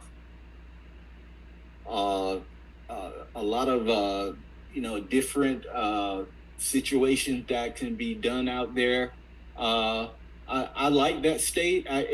I say that Florida would be the toughest state to take supermajority of, but I think it could be done probably in 20, 30 years. The white population had to decrease dramatically, and the Black population has to grow a lot in the next 15, 20, 30 years. But I think Florida is a possibility, especially with the Caribbean Black and the South American Black people moving. More of those people are moving to Florida. So I think Florida is a possibility that state can become supermajority Black. Yeah, I'm actually in Orlando right now, my brother. Right. Now, Orlando is a whole different animal from Northwest Florida. The Northwest Florida is the last 15 to 20 years is kind of been immigration has impacted it, but not not like Orlando or Tampa or West Palm Beach or Miami. And I worked in all those places, and from a standpoint of us to them, you would think you're in another country. But Correct. it's a little bit more black and white, sprinkled with our Mexican brothers in Northwest Florida. But here's the thing, though, gentlemen. I work probably, I work construction, and I've been pretty much all over the United States. And I haven't worked in Delaware, but I have worked in Pennsylvania, Maryland, New York, New Jersey, Ohio, California. But here's the interesting thing I've seen, particularly when I worked in North Dakota. I did not know that reservations went square up to the North Pole, the North Pole, and I'm saying something about the Indians because I think what you're proposing to do, that use that energy that they got, and couple with I, that's why I understand about about this reparations uh, bills that they're talking about. I'm not a lawyer, but it seems simple to me that they can leverage what's going on in the past 15 years with Syrians, Afghanistan people, the freshman class of Ukrainians that coming over here in large number, like 100,000 at a time. That you would think somebody in our forefront, the Congressional Black Caucus, NAWCP, would use that as Exhibit A, B, C, and D. Your thoughts on that? Go ahead, Gray. Okay, yeah, there's a lot there. So let me just give you some information on Delaware, just so we can get that out the way, and then I'll try to come back to that. So Delaware does have the southern part of the state is more rural. Has one major city, which is Wilmington, and then it has a really small city, Dover, which is about 40,000. But every other city in the state is really, really, really just a bunch of small towns, to be perfectly honest. So I posted something. I have this large Delaware thread. So the crops that they currently have, these are the top 10 agricultural products: soybeans, wheat, corn, sweet corn, watermelon, barley. They have cattle and calves, dairy products, chicken, eggs, and broiler chickens. So a lot of people don't necessarily think of it as an agricultural state, but it actually is. The other thing is we would want to leverage our state being the first black majority state and purchase from black farmers in southern states. So it's a way for us to quickly gain this authority and then also help to support black farmers in the South. So that's and we've had black grocery store owners who startups in the Maryland DC area. We've had a woman who is involved in logistics between black farms and grocery stores. So we've had a lot of different people jump in with. We've had farmers, black farmers. So yeah, man, we do understand all of the needs, and again, that's why we want to be able to land grant a half acre to our black American citizens through like a lineage based program at the state level. And so I just wanted to acknowledge that. In terms of Native American reservations, so we are black American citizens. We definitely don't want to go the reservation route. Reservation is considered technically as a foreign nation under United States law. This is why in the state of Oklahoma, which at one point was on the Black State of America map as sort of an overgrowth state, I took it off the map because of that McGirt decision, which essentially made almost half the state, native territory, native reservations. We had a gentleman on who actually lives in Oklahoma. He was trying to explain it to us. And what it boils down to is the state doesn't have jurisdiction inside of these reservations. So if there's a crime committed, you either go in front of the tribal council or you go in front of the federal courts, but the state has literally no jurisdiction over it. So it becomes a really unnecessarily complicated relationship with the federal government that we don't need. We when we're a state and we have a state constitution and we're able to rewrite and re-engineer the state constitution to our advantage to codify Black American native born ancestors of enslavement into the Constitution.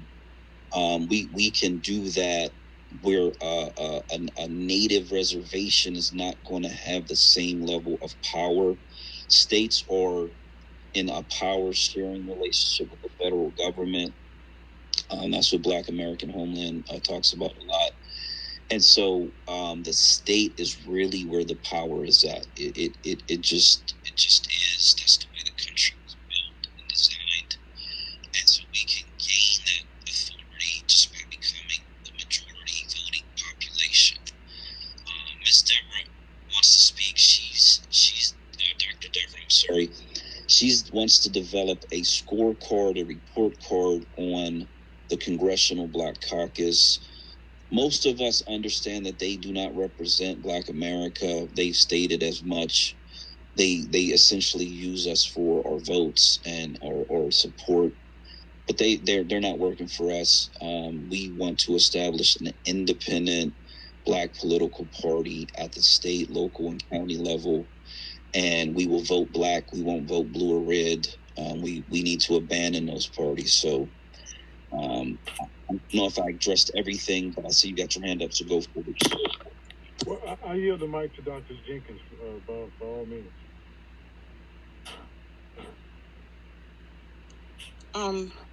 I hope you can hear me, Gray, and everyone. Thanks, Darren. I'm just going to jump in for a second before I jump out of here. I just wanted to touch on what you were talking about the agriculture, Gray, and the Black farmers. That's another passion of mine, apart from being a watchdog over the CBC and providing additional information for us as voters so that we can make the most informed decision about candidates. And as you've mentioned several times here tonight, you have candidates like Marcel who really, really deserve a strong support and a strong look, but they won't get it if we don't push out facts to our community about those who are currently holding offices. And so that's why I'm undertaking this monumental task to bring forth this information, a scorecard on the CBC specifically, and we're trying to turn it out before June, which is a critical point in the primaries. But as it relates to the Black farmers, I have this passion around, because we all know that the American Rescue Plan, I believe, was promising them some debt relief, and they are over a year later still waiting for those funds to come down. And when I think about the stories that they do share in mainstream media about farmers burning crops and losing crops, they rarely, if ever, shine a spotlight on Black farmers. You know, they're just sort of invisible in the farming industry. And I personally, I know you're a trucker and there are many other truckers. I would love to tap into networks and, ensure that the Black farmers don't miss out and don't have to burn crops and their families are going broke. And I don't know if anyone here is currently working with Black farmers or in that vein at all, but we do know that a famine is upon us. And the president actually said it. And that's one of the things that mainstream media has not focused on that has come out of his mouth. He said a famine is coming. So if he's saying it, we already know that it's like tomorrow. It's not somewhere down the road. And I believe that the Black community really has to be prepared. We need to store our foods and start canning and things such as that. And I just wanted to add that in because you had just mentioned it in responding to Darren. that's something for us, I guess, to put on all of our agenda in a way, so that we as a community can be prepared wherever we are, so that we are not going to be caught off guard by what's coming up. And I'll yield the mic, and I'm going to dip out in a few minutes. I'm going to stay for another couple of minutes to hear a little bit, and then I'll be back next Saturday, God's will. Thank you so much for that. I was trying to find this post. It was from Black News Portal. I'm going to try to put it in the space.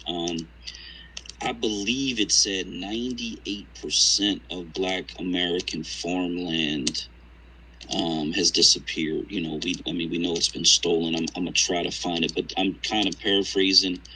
But essentially, you're talking about 98%. And I know my response was, this is why we got to have land grants. This is why we have to give.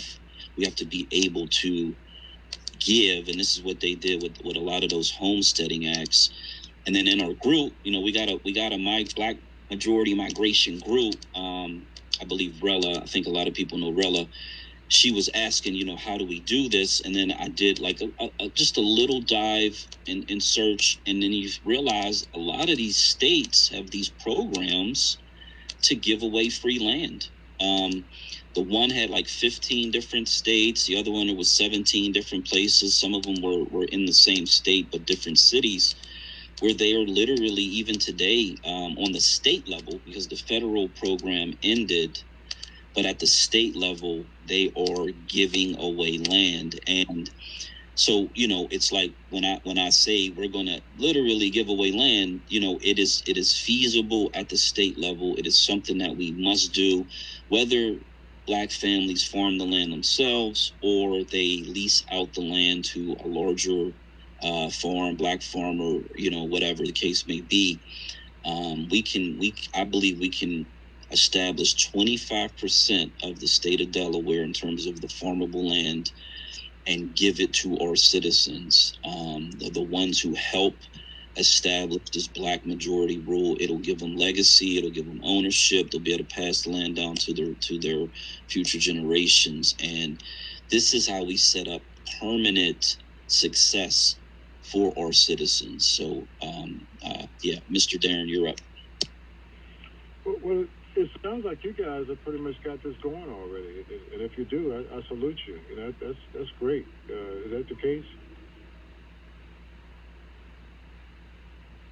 So the plan is that come this time next year, spring of 2023, I am personally going to move to the state of Delaware, if not sooner. And I am trying to bring as many folks along with me as I can. So that's why we're holding this space every week for this whole year, and we're just trying to build up momentum so that we can move in quickly, take over a small town, and just vlog it, blog it, let everybody know what's going on, put it on YouTube, and just show our people how to do it, how to accomplish it. And yeah, that's the plan. So we're doing these meetings, we're advocating. I advocate about this. This is really all I talk about, Black issues surrounding this particular plan. So yeah, it's in motion, but it's not in physical motion, but we're doing the advocating right now. Go ahead, I'm just going to tell you, look, I live, my family and I, we live in the Philippines and Southeast Asia. However, I do have residence in North Carolina. North Carolina is the state where I'm targeting. Also have family members on my mother's side, my father's side. They moving to North Carolina, South Carolina, Georgia, and Virginia. So those are the states that we're targeting. But but if you read the news, if you read the history of Black Americans reverse migrating, they're migrating to the South, and it's hundreds of thousands of Black Americans moving to the South every year. However, we're trying to get millions. We need millions of Black American families to move back to the South. And we can get that done. We can take supermajority population of the 8-state or 10-state southern region. And of course, when Black people move to the South, white people, not only are their population decreasing dramatically, but also they will flee the state when Black people start moving to the South. They will flee the South. Yeah, let me also say this, because Georgia is proving that something that we don't want to happen, and that is the fact that the Democrats see Black people moving to the South. They're trying to get out in front of it, and they want to create a blue South. That will be a tragedy, a travesty. It is the worst case possible scenario. And I am praying for Georgia every chance I get, every time it comes up. I'm just like, please don't let this place turn into the Democrat, center of the South. So we want to have Black independent parties. They don't have to be the same party. Every state is literally its own sovereign entity. If we have 8 states and it's 8 different Black independent parties, so be it. We don't have to follow the same rules. We don't have to do the same things, but it just needs to be outside of white political parties. Darren, you're up. Yeah, I like what I hear. You know, there's a gentleman, I can't think of his name. He's out of Texas. He's a Black farmer. I'll try to get you guys together if you hadn't reached out to him already. But that leads me to my question. I mean, do you have like a mentor protege type system in place when it comes to forming? So when people do move, that you can utilize them and train them as far as forming goes? That is a really good question. So,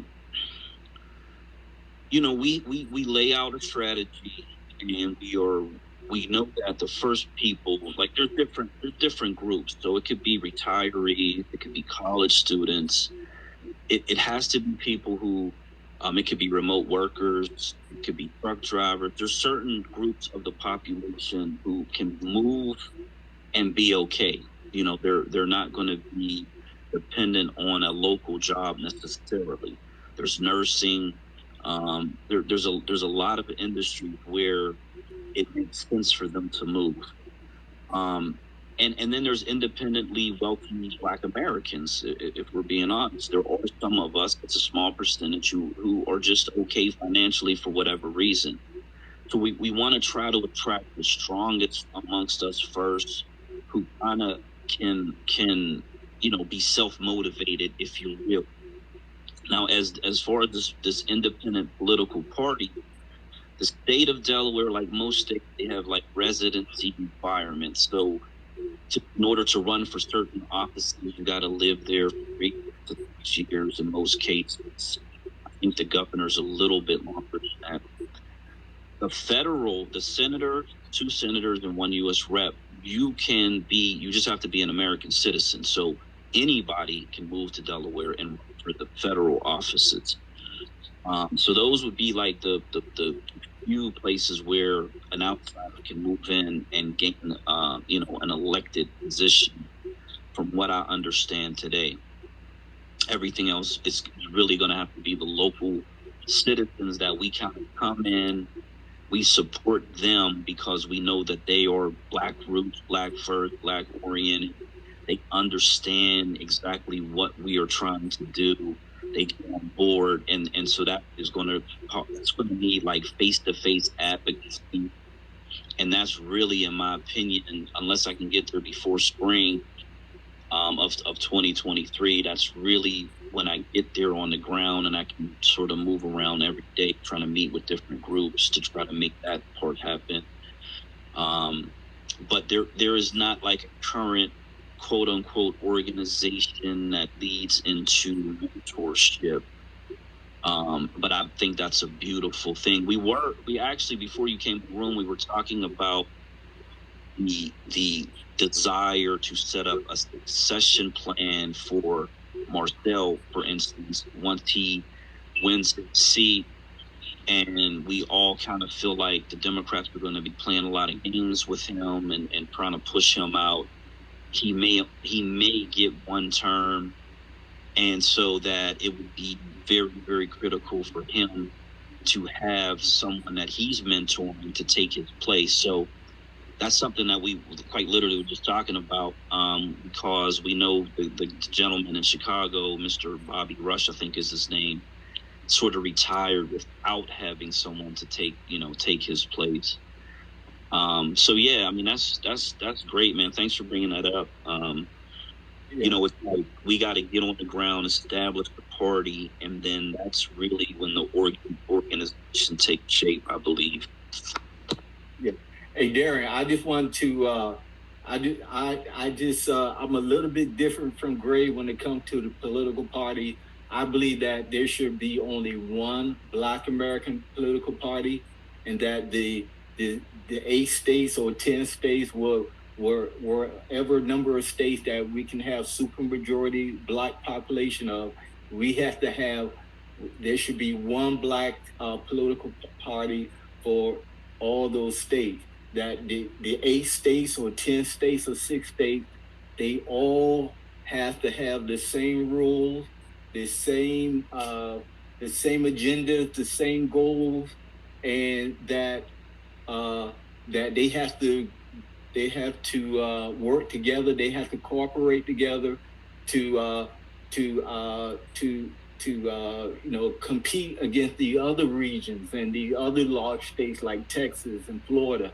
I don't think one state, Black majority state, will be strong, but 8 states or 10 Black states or 6 majority Black states working, cooperating together will be a very strong, competitive region of states against other states and the federal government. That's all I have to say. Yeah, we agree on the last part, because we talked about governor associations. We talked about these states working together. We just talked about using the leverage of Delaware to help support Black farmers. So yeah, we can work in conjunction. But Black America is not a monolith, and so I just think that all options on the table when it comes to the development of political party. We talked about how these reparationist groups have splintered into a bunch of different factions. I mean, that's just the reality of the way that it is. I think even if you try to keep everybody under one roof, it may not progress that way necessarily because of our natural propensity to, just want to find our tribe, quote unquote, and do our thing. And because these states are separate entities, I just think that it may develop that way, where you do start developing splinter groups if you're trying to keep them all under one umbrella. So I think the most important part is that they just don't align themselves with the white parties, and that they do remain as independent Black parties. Darren has his hand up, and then we'll start inviting people up. If you want to question or speak, please feel free. Well, gentlemen, I like both of your ideas. I mean, anything versus what we're doing now. What we're doing now is the same old thing, and and we're not getting any positive results. But I was on one space, and there was a conversation about a write-in vote, and you talked about doing a separate party other than Republican or Democrat. What are your thoughts on everybody, the like-minded people, like the people in the space, getting together and having a general consensus on candidates throughout these 8 states, and maybe we can change. I think that'd be a phenomenal idea, because it would take away the money, corporate, leveraging weight that's been deciding candidates for far too long. What are your thoughts on that? So When you're talking about 8 states or a region, you're talking about national elections, and that really is the presidential election. It's really the only election that I am, as I'm thinking about it, where that would be somewhat effective, but because of the overwhelming, population, it's either Democrat or Republican. I just think it's like you create a third party on a national level, and then kind of lose the ability to influence it one way or the other. We in the space a few weeks back, we were talking about people were asking about electoral college, and we were talking about we could rearrange where we vote as a state. We could either be first, middle, or last, and knowing that they need 270 electoral college votes to win, if we did have a block of states and we did have a significant number of electoral college votes, then it would come into like significant play if we chose to be towards the middle and or end of the race, because they would really need our votes in order to win. Regardless of which party, we would be the deciding vote in that situation. So that's in my opinion, on a national scale, that's the way it would look if we wanted to have that leverage over who becomes the president. But every other race is like a state race. It's local. They got the districts set up, so it's hard for people in other states to have any effect on the other votes. Yeah, the way I look at it, a one party, one Black American party, it will be a regional. I mean, yes, we can be national, but it can be a regional party, and we're looking at regional results. It's not about just the who's going to be president. It's about the agendas, right? The Black political party sets the agenda and the goals of the Black American population. That's what a political party does. That's what it is. The Black political party sets the agenda, the goals, the platforms, and then the Black Americans that are members of that party, they vote and they agree to those terms of the goals and the agenda, and then we can go our way. I mean, I think that's the best way that we can do it. I don't know if Black Americans, we are really what's that word? Like, yeah, we're not a monolith, but I think we are too separated. I think we should have a small agenda, small goals, and not small, but in the numbers of agendas that we want to talk about, and if we agree to those, then that's a starting point of us uniting and getting together and all that good stuff. Yeah, I just ended there. Well, again, I like what both of you have to say. Like I said, I followed both of you. I think I already followed the host. I also follow you, Black American Homeland. Just hit me in my DMs, man. I'm all about strategy, but more importantly, I'm a doer, not just a talker. So, I encourage you, hit me in my DMs. Let's see what we can do. Again, I do know a Black farm in Texas, and I'll do my best to get him in touch with both of you guys. All right. Okay. Thank you very much. Thank you so much. Shepard is up. If you'd like to say some words, I think someone dropped down. If you'd like to come back up, please do and grab a mic. Hey, peace. Good I evening. hear a lot. It's a lot to unpack. Wow. both strategies, what brother Darren was saying and Black America, are good strategies. I mean, anything moving us forward, it's a good strategies, and nobody can take away from any forward progress. It's better than what we got going on right now. That's a fact. Been in politics 15 years now. State, never federal, but state level, and municipal level. And I've seen, everything y'all talking about. I've seen, things fail and things succeed. On the municipal level, it's about running the tables in the municipality from mayor on down to city council to treasurer to city manager. The state level, it's about running the tables on the legislature, Senate, your local delegate. Then on the federal level, it's about running the tables on who your congressman. Stiff competition, and it costs a lot to get into the game and stay in the game and get an effective message out. Our candidates on the state and the federal level struggle for financing, and if they are successful and they end up in the legislature as a delegate or as a senator, this is the state level, they struggle with the financing to get on the money boards that influence, like court and justice board, health boards, the boards that influence the community and make the decision and the laws in the community.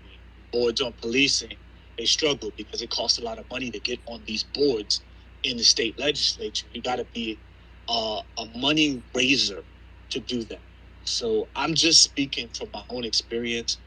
As far as federal level, the candidacy of that devil Clyburn, I really wish that he can be deposed. One of the two candidates that are against him is another brother and Marcel, who are running against. Brother Marcel definitely did something that a lot of people do not have the balls and the willpower to do, which is to step up and give it a try. And for that, he's been rewarded with a bigger platform to give it a try over and over again if he so desires. I, on the other hand, being a political, scholar, so to speak, who talks to other political people, we don't agree that Brother Marcel will win this race. And that's unfortunate because it's just one of those things where him and the other black guy who's running have only managed collectively to raise less than $100,000 together. And for a congressional campaign, you need $500,000 to $1 million. You have to burn through that, and there's a path to victory. It has nothing to do with race or the time of the year. It's just a political path to victory. And there's certain boxes you have to check in that path to victory to get the vote out. Unfortunately, Brother Marcel is in a Democratic primary where he signed on to the Democratic Party to be a part of that machine and run in a primary. And they are not going to give anybody a fair chance, especially someone who doesn't pay into the Democratic machine. So there are boards and committees in the Democratic Party that you have to pay into to get access to their data and their information and their campaign workers and all of that. Unfortunately, Clyburn, if you look at his campaign finance reports, he's been paying into this system for so long that it's hard for a Democratic person to primary. A third-party candidate would do better than somebody coming in the Democratic House and saying, hey, I want to burn this shit down. That's just not how the game works. Now, a third party, let's move off of that. A third party candidate can come in and try to steal votes from everybody and be a little bit more successful. So though I wish that devil Clyburn to lose, it's just not possible in a Democratic primary. So I'll land the plane right there. Anybody has any pushback on that, I'd be happy to have an intelligent conversation with you. Yeah. So, we support Marcel. Marcel, of all the candidates in the country, is a big proponent of black majority state rule. He sees it from, federal legislation to help, help people move to South Carolina or some other southern state, but he is a huge proponent of it. So we support him 100%. The only pushback, and I agree, third party, because I've been interacting with Marcel way back. We talked about when he was Cato and everything, and we had some conversations about him earlier in the space. And so way before he was even thinking about running and everything like that, I had some private conversations with him saying essentially the same thing. Other candidates have said, I was a Democrat. Tamara in Georgia said, I'm a Democrat. I'm running under the Democrat Party. They sent a different person against her and to defeat her. And that's how she ended up losing the last time she ran. So he's aware, and he stated as much. He understands the system. He is aware of it. But this was his personal, honestly, he was trying to shake that, hey, brother, let's try to do something. But no, this is his heart. And he's been really, really, he's got intuitive intelligence. And so he really, really understands the way that he wants to do his thing. And I think he's being successful with that. So I'm going to support him in the way that he wants to do his thing. But there was a candidate, and I wanted to try to look it up. I want to say it was in New Jersey. He was a white guy, and I don't know if he was the third party candidate. Yeah, last cycle, I remember him. He was a truck driver or something. He had no money. Exactly.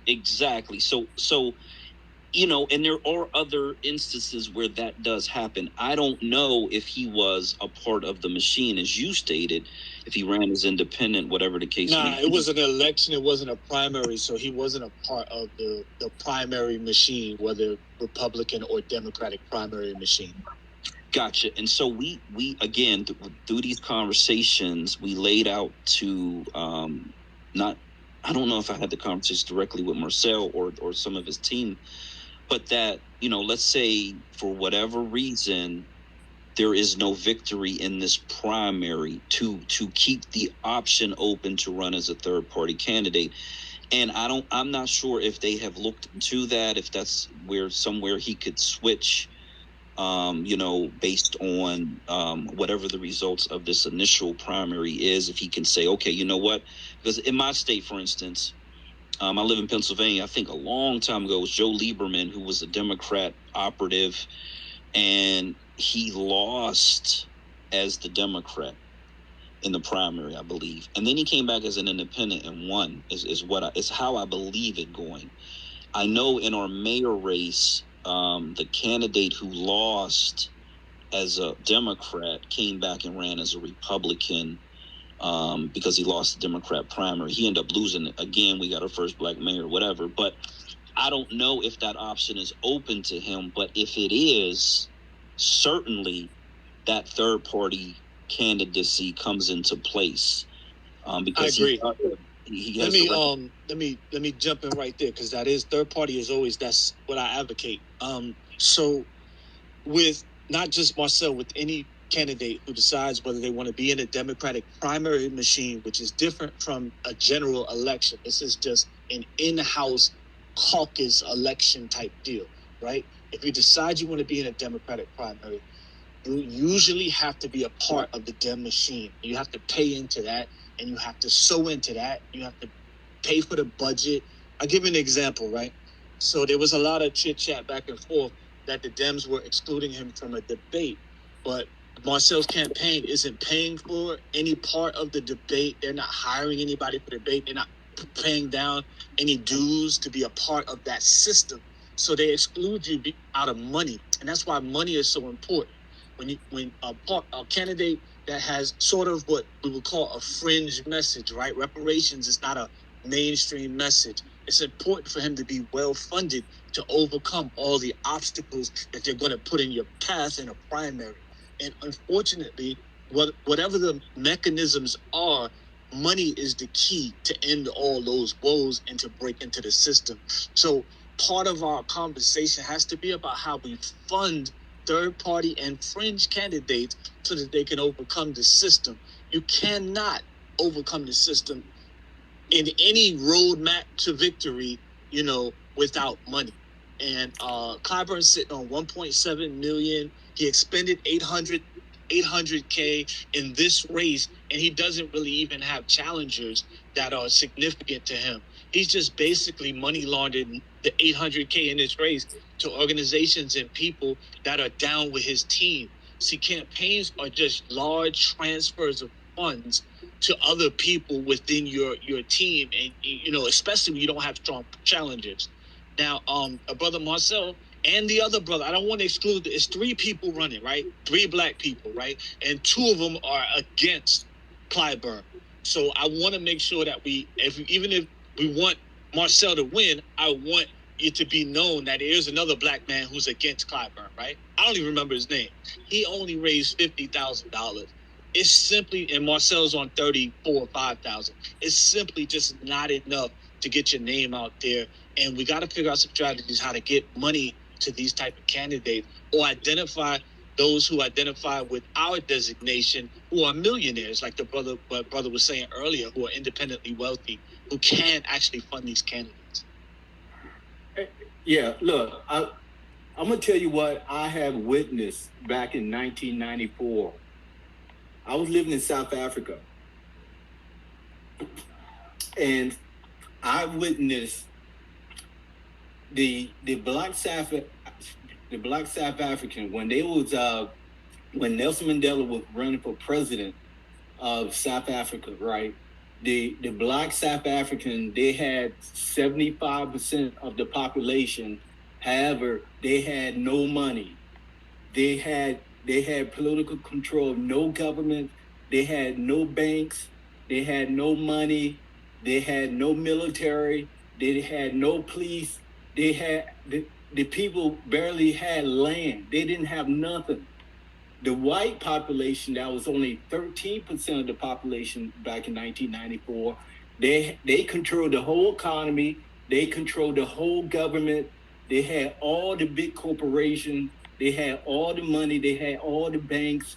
And they even had money coming from Great Britain and the United States, Canada, wherever. When Nelson Mandela and the black South Africans competed against the white people, the black South Africans, they won overwhelmingly over the white South African, only because they had super majority of the votes. It didn't matter if the white people had all the money and all the strategy and all the whatever you need to win an election, but the black people won. So I'm just saying that we can do it in a super majority black state, in the black American homeland. We can do it, but we need majority, at least 66% of the population of those states. Then I think we can win it. Yeah, thank you for bringing that up, because that's exactly where I was going to turn the conversation to, is that, someone who has this intimate knowledge of state politics must be able to understand that if we establish, and this is what we talk about in this particular space, a black majority, and I use the number 60% because that creates a 20% gap between us and them. But a 60% black majority of black voters, money becomes irrelevant, party becomes irrelevant, districting becomes irrelevant. We simply vote as a block, as a black majority block. And it doesn't matter how much money they spend, because we are voting for our best interest. And so, because I want to move past the Marcel thing, we just want to support him, send him nothing but love and positive vibe. I'm a campaign donor.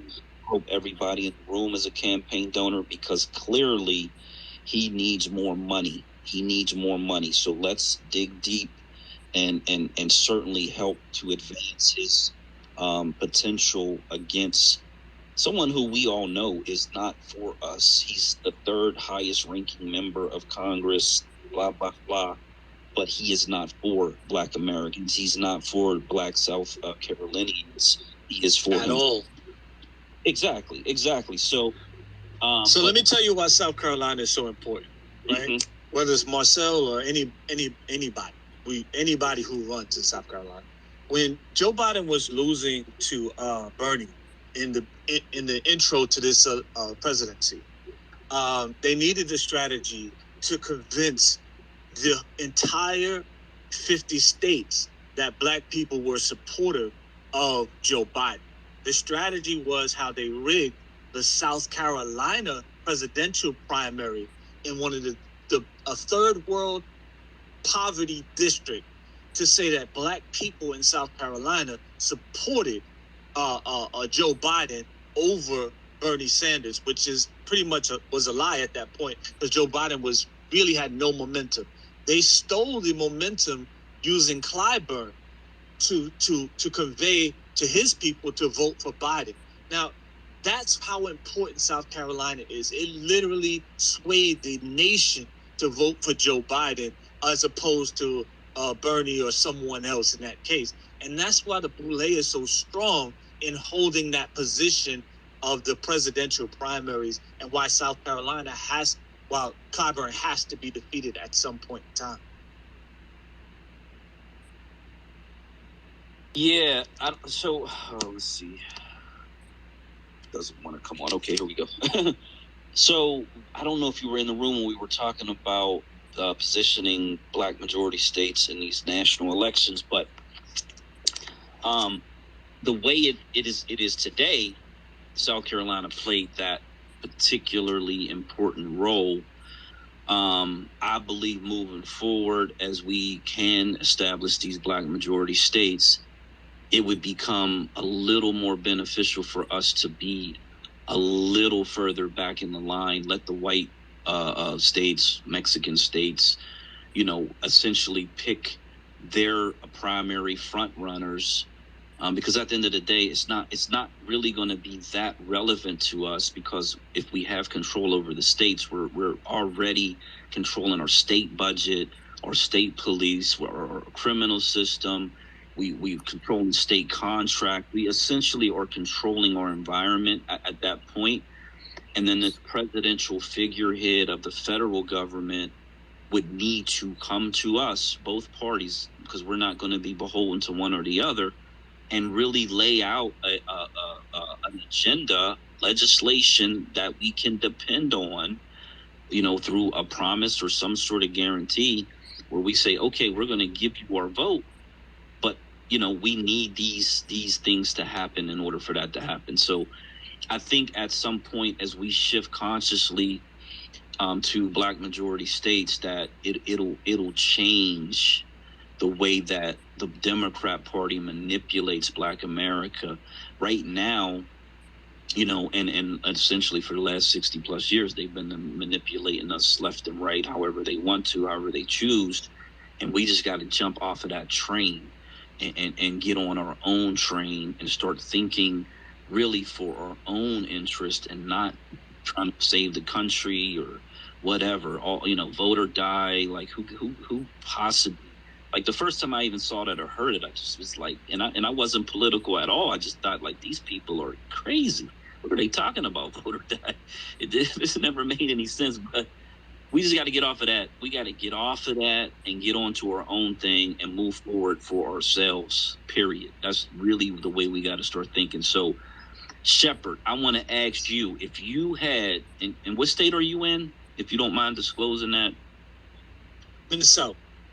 Okay, you're in the South. So, and I love the South. We got a map. We got like 8 states on the map. Most of them are in southeastern U.S. So imagine the state that you are in had a 60% black majority. Majority of the counties had black majorities, and most of the cities in those counties were already, helmed by black mayors, black county executives, black police, et cetera, down the board. And they were politically conscious enough to understand that, we got to have a black-centric existence. What would that do for you in your state as someone who's in the political arena? Man, you can roll back a lot of legislation that's already on the books one of the issues that we have statewide is that we dealing with legislation from 1890, 1922. This shit is still on the books. Like, I'm not a VA, but use VA for instance. They still had songs from slavery as the state song. So just from a spiritual level, we would definitely have an ability to roll back some of the prison pipeline stuff to improve things. Unfortunately, the flip side of that is that we have greedy people in our midst that really, once they control, whether it's black or white, they're not for us. I would only preface your question with the type of black people that are actually getting to put their hands into the cookie jar. And if we could figure out a good dynamic, because politicians are going to steal, period, black, white, whoever. So we could just figure out a good dynamic of people who won't steal us blind once they're there and actually let this money come into the black community, then I think it would be an amazing, that's the vision, right? That's the dream, right? So yeah, I'm 100% with that. I just think we have to preface it with, not just an open border for everybody black to come in and be a part of this. It has to be some type of accountability in the black community as far as our politicians. Yeah, so we talk about hyper transparency. I had a post this week. There was a black lieutenant governor, I want to say, who was just arrested for corruption. I think it had something to do with campaign finance or something like that. But at any rate, and that was because I've been talking about hyper transparency. So hyper transparency requires auditing on a pretty standard, monthly, quarterly level of all things involved in state politics, local politics, etc., so that you can eliminate that level of corruption. But it also requires legislation where you get rid of these opportunities in whatever way we can do that constitutionally, because I know some of that stuff has been argued to be constitutional. But like these real thin gray areas where people slide through, they get set up. That's essentially what they do to black politicians. The white politicians get away with it. The black politicians get set up and arrested for it. So we would just have to have this hyper transparency, and then we would have to have like a code, a pledge, a code that people would sign, before they take office, that it would even be above their oath of office, with their signature on it, that we hold them to. We have recall elections statewide for every elected position. We can't do it for the federal positions, unfortunately, because that's federal law, but we can set up recall elections for every statewide position, every candidate. If there is, rumors or whatever, some evidence of impropriety, that they can be recalled and they will be charged and they will be prosecuted. That's the other level of it, is that they know going in, and we would have some of the harshest penalties for it. So it's not like, you go to jail, some cushy jail for 2 years and then you're on probation, whatever. But we have some serious charges, because I believe white collar crime, quote unquote, does far more damage to the society, because it steals away from the society. And this is how white supremacy operates. It's based on criminality and embezzlement and theft and fraud, all across the board, as you stated. And so we got it. The way to pull that out is just by having all these different checks and balances throughout the system. Accountability. Hey, you know what's funny? This is hilarious. When we catch black politicians stealing locally, like in state and municipalities, the first thing they say is that, the white boy's been doing it for years. I'm just getting mine. Yeah, exactly. Yeah. They learn from white people, and unfortunately, they're smart enough to learn from them how to steal, but not smart enough to realize they're not going to let you get away with it at all. Right. Hey, look, to be honest, I really don't care about, look, there's going to be corruption. There's going to be nepotism, cronyism. It's going to happen. But the main thing is that, right now white people are exercising hyper corruption. They are becoming millionaires every single day through government, from government money, from government, what they call it, government contracts that the state and the local governments give out. And no, let me see, what's the word I'm looking for? I don't want black people. Excuse me for 1 second. Balance? Excuse me? Balance? Yeah, of course. Yes, I would like a balance because it's going to happen. Those black politicians that go crazy, look, they are going to get caught. If they don't know what they're doing, they're going to get caught. But the thing is, long as they keep the money in the state, it's a balance, right? I really don't care. I'm sorry, I shouldn't say that word. I do care, but the thing is, it's going to happen. Basically, it's about circulating the money throughout the state, and that Black Americans, we can start businesses, we can get loans, we can get these government contracts, and we just keep the money circulating within the state. That's all I'm interested in. But I'm not a corrupt person, but I'm just saying what's that word? You use the word balance, but look, I live in the country. I travel to 30 different countries, right? I live in the Philippines, and I see, and these countries are very, very, very corrupt, right? And I don't think the Black American homeland, the 8 states, southern region, is going to be anywhere corrupt like a lot of these third world countries. So I'm not really worried about corruption in the Black American homeland, because also we do have the federal government that's overseeing these these states, the budgets of the state, the politicians. So to be honest, I'm not worried about nepotism, cronyism, corruption in the 8 state southern region. I think we'll be okay. We won't have no type of corruption like you see in Nigeria, where a Nigerian company will win a $2 billion contract to build roads, but guess what? They never build a road, and they never get caught. Something, my brother. Yes. Yeah. Go ahead. Work on roads, and I'm a contractor, and I have my dealings with interstates and highways, and here's what happened in Pensacola. Matter of fact, let me back up. When I first came on, I asked you about qualified immunity, and that's one of these things that if you're going to write this Black American homeland deal, and you're going to do 8 states, don't do qualified immunity.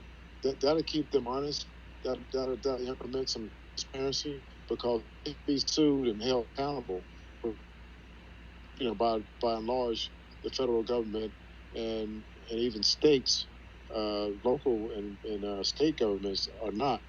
That's when the transparency are really, the shades and windows, shades and curtains will come down, and now everybody can peek in there and see what's going on, because literally speaking, everything's supposed to be transparent. These are our taxpaying dollars. Those elected officials are supposed to work for the people. Am I right? So with that said, if you can build an element of transparency, that would be a safeguard by and large. And I'll land my plane with that. No, good points. Good points. Part of the political process is finding ways to evade the transparency, and it's almost an art form in most of the circles that I travel in. So there's disclosures that of your personal wealth, the land you own. It's so easy to just slip that into your daughter, your son, or your cousin. I got a politician I know right now got a $300,000 settlement, said that they were going to give it to charity, paid the black lady of $5,000 to put it in her charity, and got kicked back $295,000. It's so easy to get around transparency in government right now. I think it's very hard for us to kind of go back and forth and figure out a way that we can do hyper transparency on the spaces. But I'll say this: there is a class of people who are African American or Black American foundational who are running the government, and that's the Divine Nine. Maybe we just need, as a start, to integrate the Divine Nine with some regular blue collar Black people, plumbers, contractors, regular Black people, and then break up the monopoly that they have on the fraud and the misuse of funds. And that might be our start in creating a third party, because we can't create a third party without the Divine Nine. So we're going to have to bring them to the table, and the pastors who affiliate with the Divine Nine, and say, hey, we need to create a coalition, and y'all can't elbow us out. We're here to stay. We looked at the voter rolls, and we looked at the positions open, and you guys have 95% of the positions. So we would like 25% of the positions to start off, and then go from there. In many city councils, if you're not a lawyer or you're not a funeral home director and you don't come from money, you can't even afford to be on city council, because it's a full-time job. You gotta have, and it doesn't pay anything.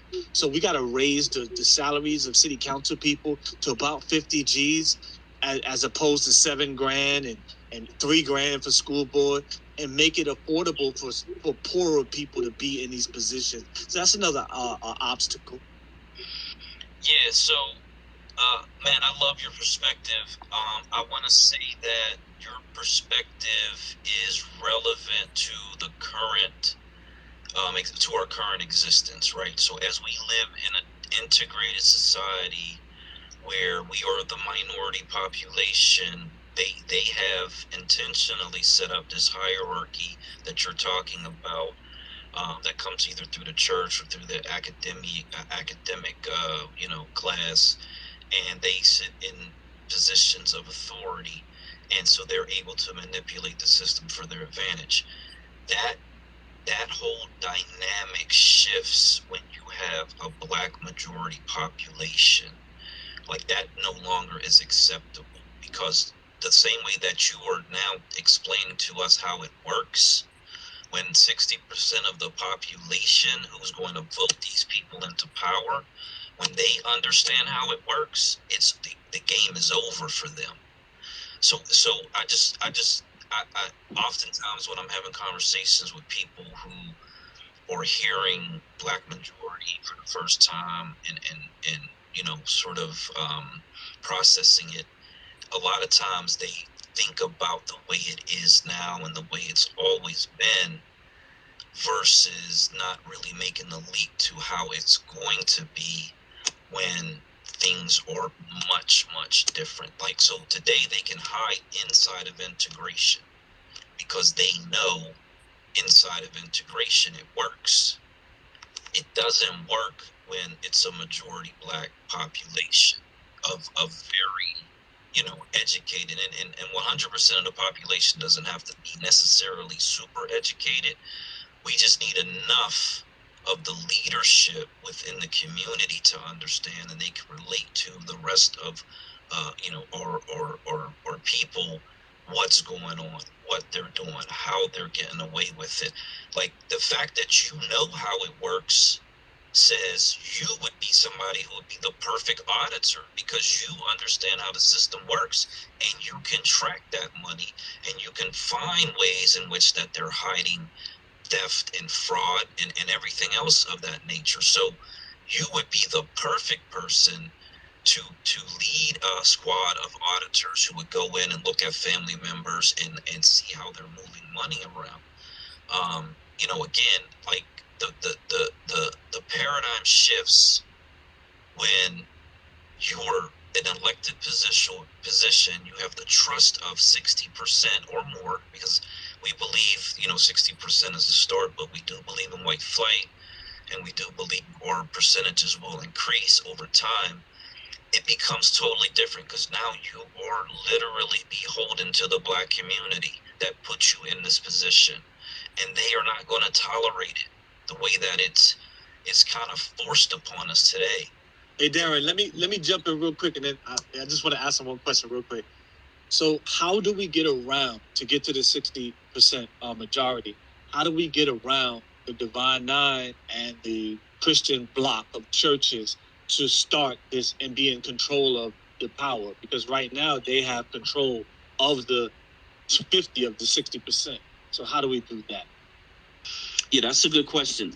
So I don't know what the Divine Nine is, if that's a part of the church. I do believe. So the Divine Nine is the fraternities and sororities, like, the alphas, the sigmas, and all of that. So that's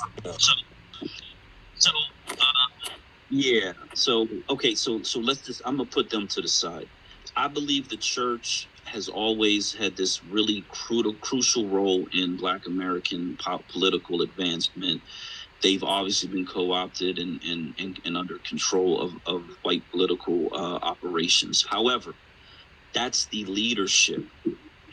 But I do believe it's very critical that we talk to the membership of the Black church, because we know still, even to today, an overwhelming majority of Black Americans are still Christians. They attend church services, etc. So we got to be able to get in front of the clergy members. Whatever, if we got to pay to speak in front of the church, whatever we got to do to get in front of the membership is what we got to do, and try to siphon off members away from the Democrat Party. If that happens in the church, if it happens in a grocery store, if it happens in a community center, wherever, however, whatever, we got to get the membership. I don't care about the leaders. The leaders can really pound sand as far as I'm concerned. As far as like the Divine Nine, sororities, Black academia, see, the reason why you want to take over the state is take over the state educational curriculum. You want to be able to make a Black American centric educational curriculum. And so what ends up happening when you can do that, you're going to essentially want to get rid of as many as possible of the current academia and install people who actually care about Black Americans. And so there's a fight. There's a fight there. How do we get around them? Because we have the numbers. Because we develop the numbers, and we have an overwhelming majority that they cannot control.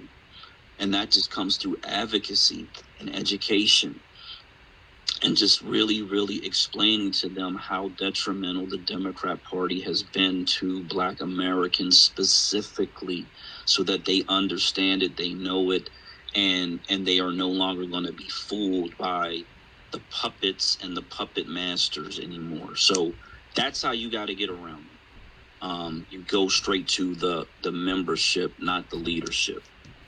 Darren's up. Thank you.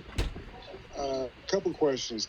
I know what you're advocating, and I'd like to know the safeguards you have as far as vetting the right Black people, because we have what I call here, where I live, chosen Negroes that may come from these entities that Shepherd Wolf is talking about, like the Divine Nine churches, or other entities that have purse strings to the white supremacists.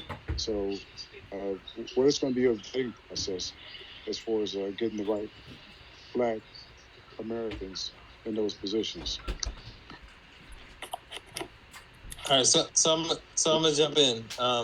So what's up, y'all? How y'all doing? I be here a lot. Well, So before you go too, I want to give an example of what happened here in Pensacola as far as roads and bridges. In a 10-year span, 2 white majority companies were gifted I think first time it was 2 bridges, small bridges, like $2.5 million budget, but they were pretty much the county gave them those bridges, and then maybe I want to say 10 years later, the same thing happened, and it was publicized in the newspaper and everything, and it's really debilitating to sit back and watch this go on and on and on, and also as a contact, I know the backlash in reality terms that I catch, trying to raise havoc. Pensacola is not a metropolitan city or anything, so the type of good old boy politics that goes there. So, to stay afloat and to keep myself alive, when it comes to numbers that are not in my best interest, I kind of have to, grin and bear it. And that's very debilitating for a U.S. veteran that is black and that is on code. All right, so I can dig it. I haven't heard everything, but I just want to say what's up to y'all that know that I be in here all the time. I'm not going to be here for a long time, but I just wanted to hop in. And, the conversation's been about the Divine Nine and, like what's up with power structures and how do we make sure that these people aren't going to, move and debilitate what's going on. Hello. So the first thing is, like, you got to be there. Like this is a show up movement. This isn't like, hey, you're in this area and you have these relationships and power structures that are existing. So we're going to assume that if you move to Delaware, like we say, you should move into Delaware. That is the quote unquote on code that you should be being on. So, like, everybody talks about being on code, and I'm not exactly sure that anybody has elaborated what that means. I kind of know, but what we want to do is we want to make sure that you move. Excuse me, guys. Am I not to hearing Delaware? You? Is it me that? Hello. Yeah, I can hear you. Can everybody else hear me?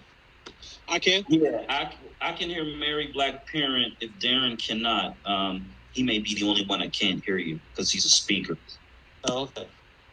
So, I was just trying to, respond to his point about what's going on, in Pensacola. But, I don't know the situation about the bridges where, I don't know who gifted the bridges to whom and what that has to do with the Divine Nine or churches. Well, I heard you fine and clear, but I'm not hearing I'm not hearing Black American Homeland. Oh no, he just tends to leave his mic on. He's not really saying anything. He just doesn't usually turn his mic off. So what's happening is I'm gonna go down this is is I'm gonna go out and come back in. Okay. So this is one of those things that is quite literally a participation movement. Like, you have to be there in order to influence it.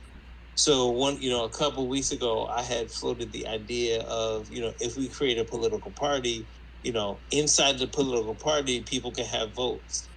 However, the people that move to Delaware would have a greater share of the vote than the people that are not. So, like, if Gray's talking about moving to Delaware next year, and if we create a political party with 4,000 people, let's say that since he came in the first wave, or he was the first 1,000, when he voted, it would be analogous to 1,000 people, because people that are in wherever they are and are not moving towards this goal with us, they shouldn't really have a say on what happens on where we move to.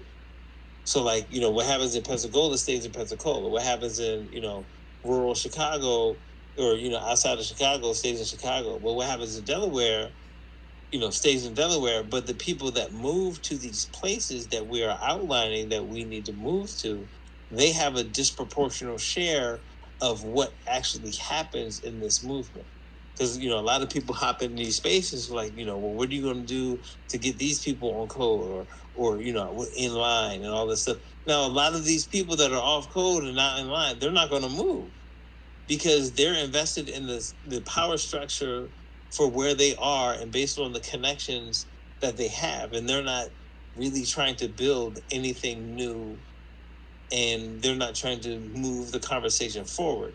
They're just trying to figure out how they can profit from whatever currently exists. And there's a different type of person that says, like, listen, I'm tired of all of this shit, and that has listened to, you know, us on a couple spaces and figured out, like, listen, you know, moving here is going to give us more political power than staying where I am. And I'm about that shit. So let's go there. Right. And that's, you know, and that's what we're trying to do. We're trying to find people that are willing to move to the places that we're saying we need to move to in the order. Now, you know, if you guys, you know, I know you can pop around because, you know, once in a while I look at who's in the room. If you look at my pinned tweet, there's a sequence of states that we need to go to that says, like, we need to move here. And when you move there, that's, you know, that's you participating in the movement because you're actually moving. Right. So you have to go to these states in order to do two things. So when you move, first you move your vote. So now you can vote in the new place. And then you also move your economics. So you're buying stuff in the new place. You're buying, you know, your house, your car, you're driving it, gas, you know, chicken, tomatoes, whatever in the new place. So the economic power you create by spending your money changes from where you are. And so what we're trying to do is we're trying to get it so that more people move to this new place, i.e. Delaware, Dover, Delaware, so that we have both more political and economic power. And I'm pretty sure that a lot of the people that are vested in their current relationships that are not really about the life of living, you know, on the forefront of the revolution, they're not going to want to move to where we're going because in the beginning it won't be popping. Like they're going to be like, oh, well, you know, there's nothing that I can really profit from there in the short term because this is a long-term thing. Like we're not moving so we can get something, you know, in 6 months.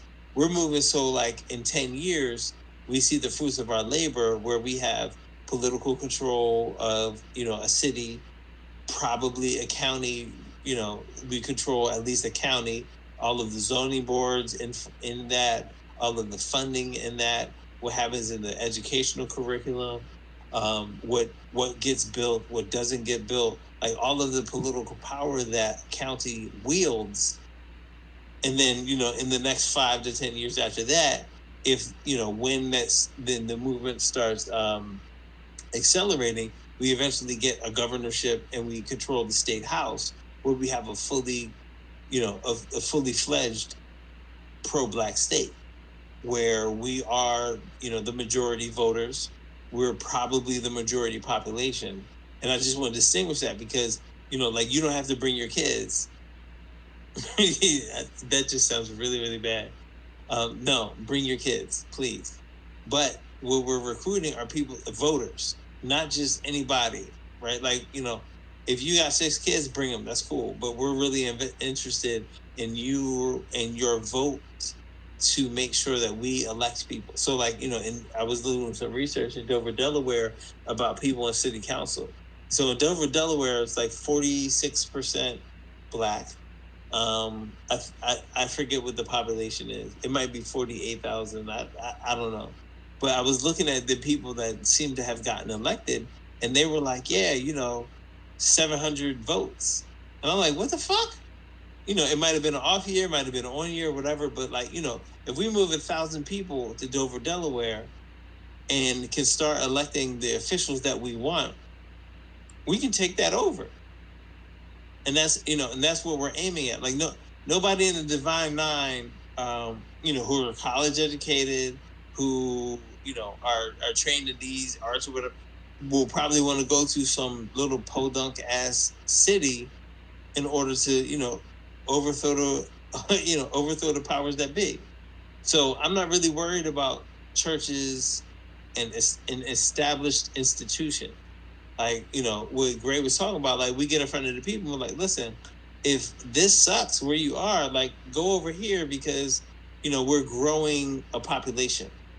And with growth comes economic opportunity and the ability and the requirement to build all of the buildings that people live in, open the new stores that they need to shop at, and create manufacturing, even if it's just making tomato sauce out of tomatoes that you imported, like, creating the manufacturing that goes in the stores. Like, these are the opportunities that we're talking about.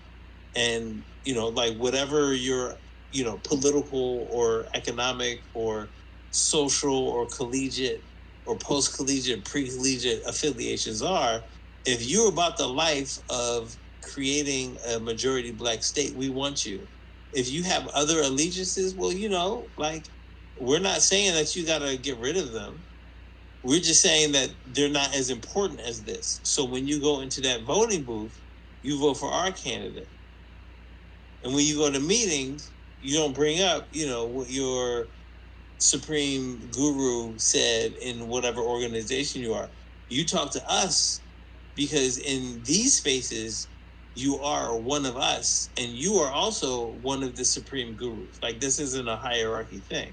It's like, when you show up, you participate, and that's the power that you can exert. And you have conversations with us. You get to know us. You come to our barbecues. We come to your barbecues. We tell you, like, you need to put the corn on for more, and all of these things that, that are actual, relationships. And that's what we want to build. We want to build a series of, like a network or a community of relationships and neighborhoods where we move, and then it turns into hundreds of thousands of people, because where we are and what we do is the fuck lit. So I just wanted to land there. And I think the order after me would be State Power and then Darren. Yeah, let me jump in real quick. I wanted to say, man, I appreciate you speaking here. We talk about you every time you're gone, but thanks so much for adding that. Listen, all the lies they tell you are true. No, we're always just talking about how intelligent you present the information. So I appreciate it. But I just wanted to say, the gentleman who left talked about accountability. And so the way that you, and I think at the end, Mary Black Parents just alluded to that, is that the way that you vet people is you ask them questions. And, we talked about having a written code that people can sign on to, where it's actually outlined. Black American Homeland talked about a limited code, so maybe there's 10 items or less, so that it's very clear. But it's just things that we don't do to each other, and things that we must do in order to advance as a people. And we can discuss those. That's a part of the organization, but also through mentorship and holding each other accountable. And Black American Homeland talked about the purpose of a political party. So the thing is, inside of these white parties, they want, their politicians to be corrupt. They want Black politicians to ignore and, through this negligence, cause harm to Black Americans. A Black political party will not want those things. They will not be acceptable. And so the party ultimately will have to hold these Black politicians accountable. But I firmly believe the citizens as a majority will also hold them accountable. So you call them out. You put them on blast wherever, online, newspapers, calling them up, whatever the case may be, standing out in front of the office if necessary. And so that's how I think a Black majority society will operate. I mean, I love our energy. I don't think that we will hold back. Again, because we're in this integrated minority structure where our voice seems not to ever be heard. I think it'll be I know it'll be the opposite in a black majority state. So that's the way I see it. So if state power's up next, and then Darren can go. Good afternoon, everyone. I appreciate the opportunity to speak again. And absolutely, what everyone has been saying is, absolutely the truth. I pop in these spaces from time to time. Sometimes I speak, sometimes I don't. Today, I felt like I had a topic that I wanted to speak on, and because I was having conversations outside of this space regarding, the term nation, right? And what exactly a nation is. And I think it's very important, for us, if we're talking about being on code, that we kind of have a basic understanding of, certain definitions. What is a nation versus what is a country, versus what is a state, or what is a state, right? A lot of times in the United States, we refer to this as a nation. The United States is a nation. But I was doing some research and digging a little bit, and there are countries around the world that are considered multinational countries. The UK being one, Russia being another. But for some reason, when we talk about the United States and all of its diversity, there's a little bit of confusion there. A lot of times we don't consider ourselves a multinational country, even though states are very much unique and in my opinion act as a nation. I mean, these states create their own languages. If they have the right to create their own language, they have the right to create their own flags, they have the rights to create their own military. And it's, I believe, like, the United States is definitely a multinational country. And even if you dig a little bit deeper, the Native American tribes, these are nations. The Gullah Geechee, they consider themselves a nation, right? And so when we're talking about, national politics, well, what is national politics? I think that's a little bit of a ruse there. I think what they're referring to is the dominant society when they're talking about national politics. They're talking about the society that actually runs this entire country. And I think that's something that we should kind of get away from a little bit, when we're talking about being on code, and creating this plan. Because when we create these states act as nations, and so we're looking for a black majority state so that we can create a similar culture, and that's conducive with our needs, right? Having state power, you know, we can change a lot of different things. Some of them are symbolic, and some of them are not symbolic, but we can change the entire criminal justice system of a state. We could change the way our prisons are operated. We can change the way our police departments are certified. We can even change the requirements for businesses. And truth be told, states control elections. The federal government doesn't control elections. Each state controls the elections. And so having this regional block of states, we then become the swing vote in federal elections, specifically the presidential election. I shared a document. A document with Gary here, regarding how the United States is actually structured. And when I look at this document, I truly believe we're a multinational state and a country, and we have to start moving in that way. I think, and I think that's part of being on code. However, you said something earlier about, not everyone's going to get it, and it's going to be for some of us who do get it to be those advocates, to put that information out there, and to share that information, even if you cannot return back to the South, even if for whatever reason you have some type of obligation, that keeps you from moving back to the South. I think at the very least, what we need to be doing is having an educational conversation about how this country is structured, and how we can use that to our to our advantage, how we can flip the script and actually and how we can actually develop a prosperous state within the United States of America. And so that's kind of, I just wanted to touch on that a little bit, is something that I was kind of having a conversation with some individuals out of the space. And so I just love some feedback, anyone in the room. I appreciate the opportunity to speak. Yeah, thank you. I saw the diagram, and yeah, I mean, I agree with it. So what I wanted to say as far as the multinational, Republicans are very adamant that we are all Americans. That this is something that comes up a lot, and even in their spaces, we're all Americans, we're all Americans, we're all Americans.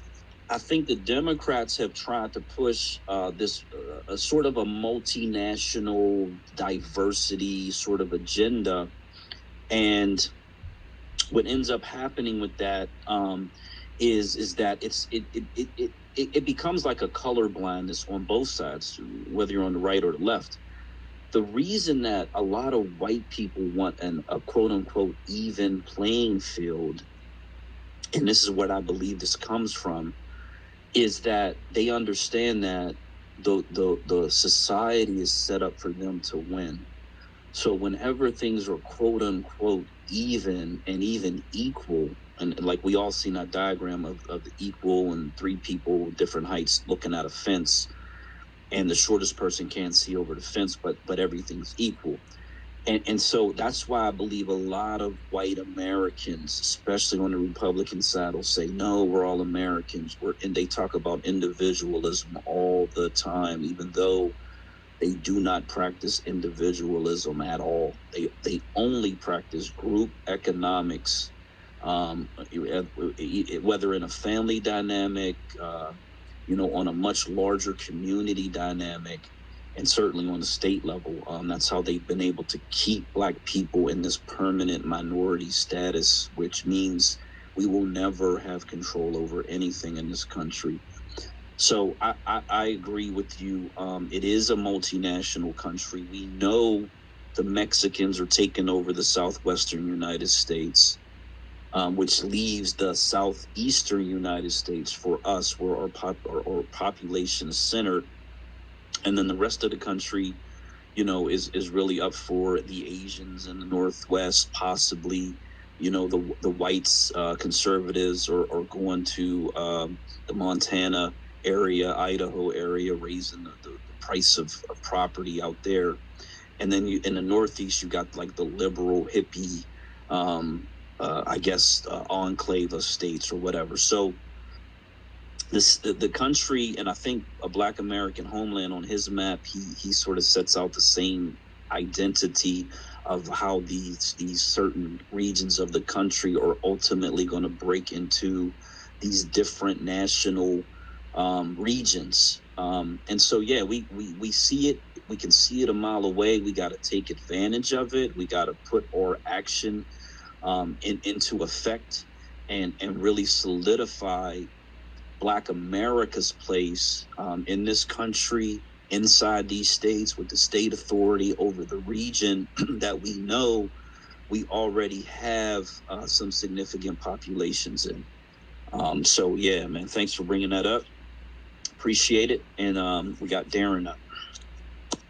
Yeah, man, this is great conversation, gentlemen. The gentleman just left. I forget his name. What was his name?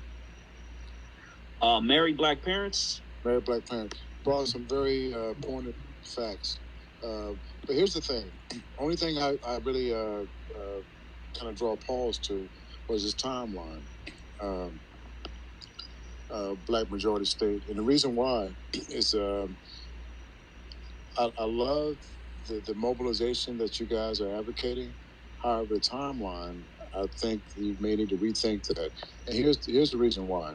Because the great thing about what you're proposing to do, you're talking about doing it in a rural town versus a city. That's an advantage to you. If you can go there with grant writers and some strategic people to implement those factories, to solicit businesses to come there, to find out, about the rail system, the major interstates.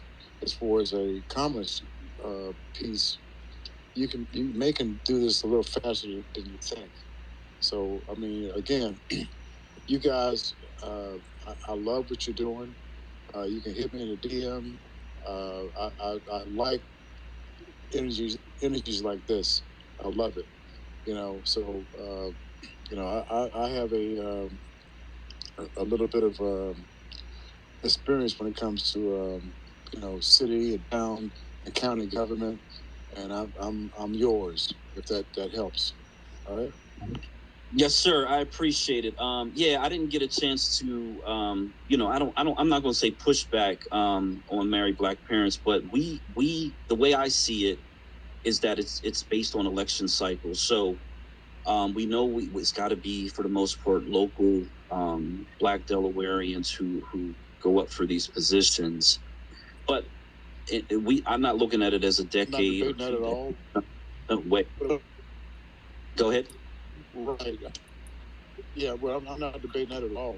As far as the build up of getting people in office, but I'm saying if you want to hit the ground running, there's other ways you can go about it, particularly in a rural county type situation, because counties and cities work totally different. If you know anything about local governments, and I'm willing to have a chat offline to talk about strategy. I don't think this is the arena for that, but again, I like what you guys are doing, and I do everything in my power to help you. Okay, I appreciate that. So yeah, I just wanted to sort of agree with you in the sense that it's not something that's going to take decades. These elections happen every 2 years, every 4 years. Some elections are every year. And so it's just about how quickly can we move enough people in to start running candidates in these local elections initially, and then work our way up the chain of elections inside of towns, cities, county, and then ultimately the state. So, yeah, from my opinion, if our initial goal to take over the first county, which is Kent County, is somewhere north of 75,000 black voters, based on the current white and Asian voters. And that's at a 100%. So we looked at, over 18 population, how many white and Asian voters who we believe would be our opposition. Although the reality is that many of those white voters may be Democrat voters, doesn't really matter because they're not necessarily going to vote for us. However, just looking at 100% of the damage they can do, and then saying if we move 75,000, 80,000 black Americans into that county, we can overwhelm them because we will have 60% majority of the vote. So that's essentially how the strategy works. And this is one of the lowest populated counties probably in the country, to be perfectly honest. This is what makes Delaware extremely unique in comparison to some of the other southern states where there's 40, 50. Georgia has almost 150 counties. It's very complicated. This state, which has 3 counties, it's just very simplistic, very simple, very easy math. And so it can be done with relatively small amount of population that can move quickly, that can get into these elections very quickly, forming a lot, partnerships and networks and connections with the people who live there, who may already be wanting to run in these elections or wanting to represent their communities, but maybe they never had a chance, and or they don't trust the white political system. So we just want to give them the opportunity, give them the voice, support them, help vote them into office because we know we have the votes to win, and then just build our, black independent party from there. But yeah, I just wanted to agree it's not going to take decades. it's all about how quickly can we move 300,000 people into the state. That's the biggest issue that we would face. And I think that that's something that could happen, again, relatively quickly, just a couple of years, 2-3 years, 4 years maximum, as we start to gain momentum. And because we are a Black independent party, we're going to get news coverage. We're going to get global, I believe, regional, national, global coverage, because we are specifically doing this to establish a Black majority state. It will send shockwaves, like literal shockwaves around the country. Hey, Darren, what I look at, what the white population is going to be in the future. Okay, right now in 2020, the white population was 60% of the national population. In 2030, it should be 53% of the national population. By 2050, white people will be 42% of the national population.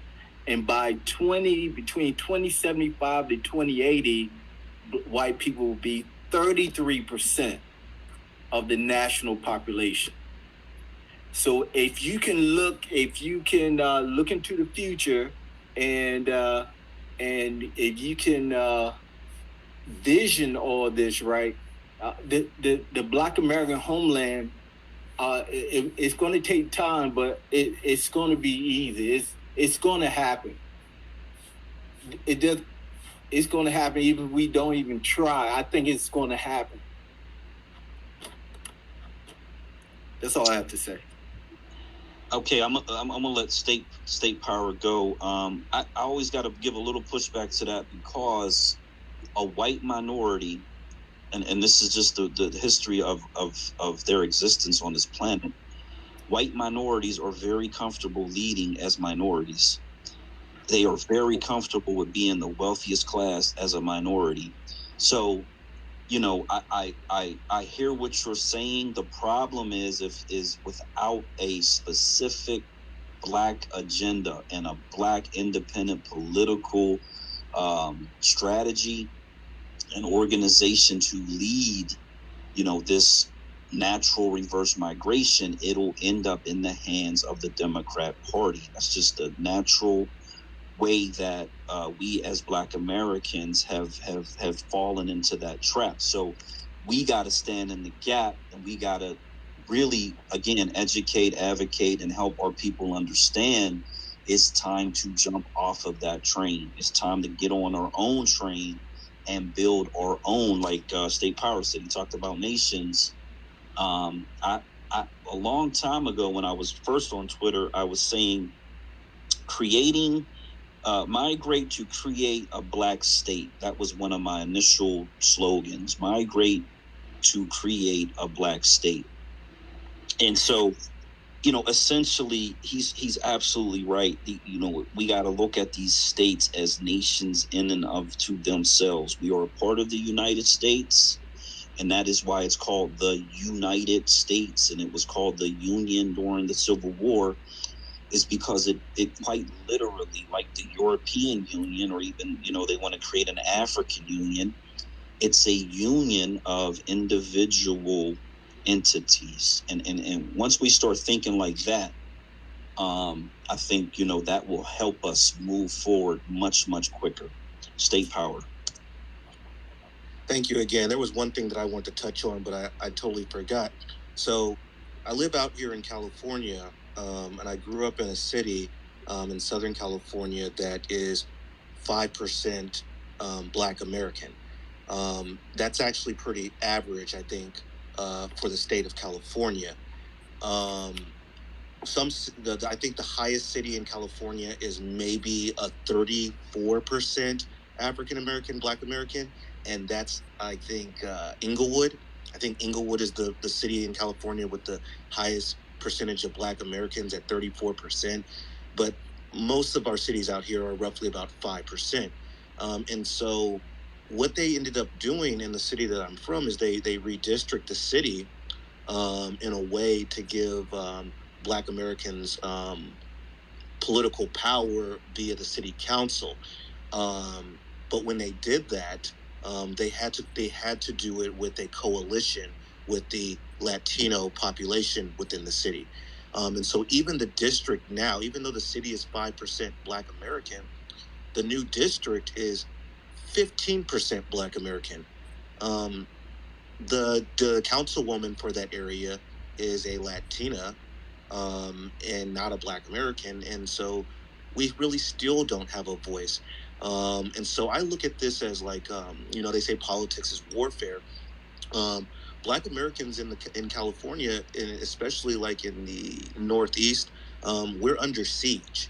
We're under siege, meaning that we are actually surrounded by the enemy, because the state is actually predominantly out here. It's almost close, if not already predominantly Hispanic. So we're under siege and we're surrounded. And when I'm thinking about warfare here, we can sit here and be under siege all day long, and they can pretty much starve us out until we until we succumb, right? Until we actually until we surrender, or we can do a strategic retreat, right? And I consider the reverse migration a strategic retreat, and I use the word strategic on purpose because we're not running. What we're doing is very much strategically done so that we can consolidate our forces. This is actually done on the battlefield all the time. Anyone who understands military or understands combat operations, we're not going to sit here and be under siege forever. We gotta move, and we gotta consolidate power so that we can get reinforcements. We're never going to get reinforcements in California. They're not coming. So we gotta move. So I just wanted to put that out there. Hey, amen, amen, amen. Say it louder for the people in the back who didn't hear you. I just captioned a post saying to the people in California, I think it was in relation to the reparations task force, or you know what, I think I remember what it was. It was, they had a thing where they were going to open up the police force to illegal immigrants. So undocumented illegal immigrants were going to be allowed to join the police forces in some, I don't know if it was statewide or some city in California, whatever it was. And I'm just like, whoa, it's time to go when that happens, because we already, I mean, the Mexican cartels control large areas of Mexico, like massive areas, and the cartel leaders have more power than some of the governors in certain areas of Mexico. So if that was to occur, it would be like, man, for me, I'd have to get out, period. But like I said, I really hope that Black Californians can get their reparations from the state as quickly as possible, and I hope and pray that those who are ready, willing, and able will abandon that state, man, because it's actually overdue. But every year that goes by, they're just going to keep making it harder and harder and harder for Black Americans to survive out there. So yeah, Darren, you're up. Yeah, it's when it comes to immigration, it's probably a little worse than you guys think. I took a PM spot in North Dakota, and when I know the first time I went up there, I was expecting to be black and white, but here was the layout. I was the only black. There were 3 whites, and there were 35 Mexicans, and we were 60 miles from the Canadian border. That's where we are as far as America. So again, gentlemen, I want to thank you for creating an apparatus that is I think is in our best interest. That's where I'm at. I'll land my plane with that.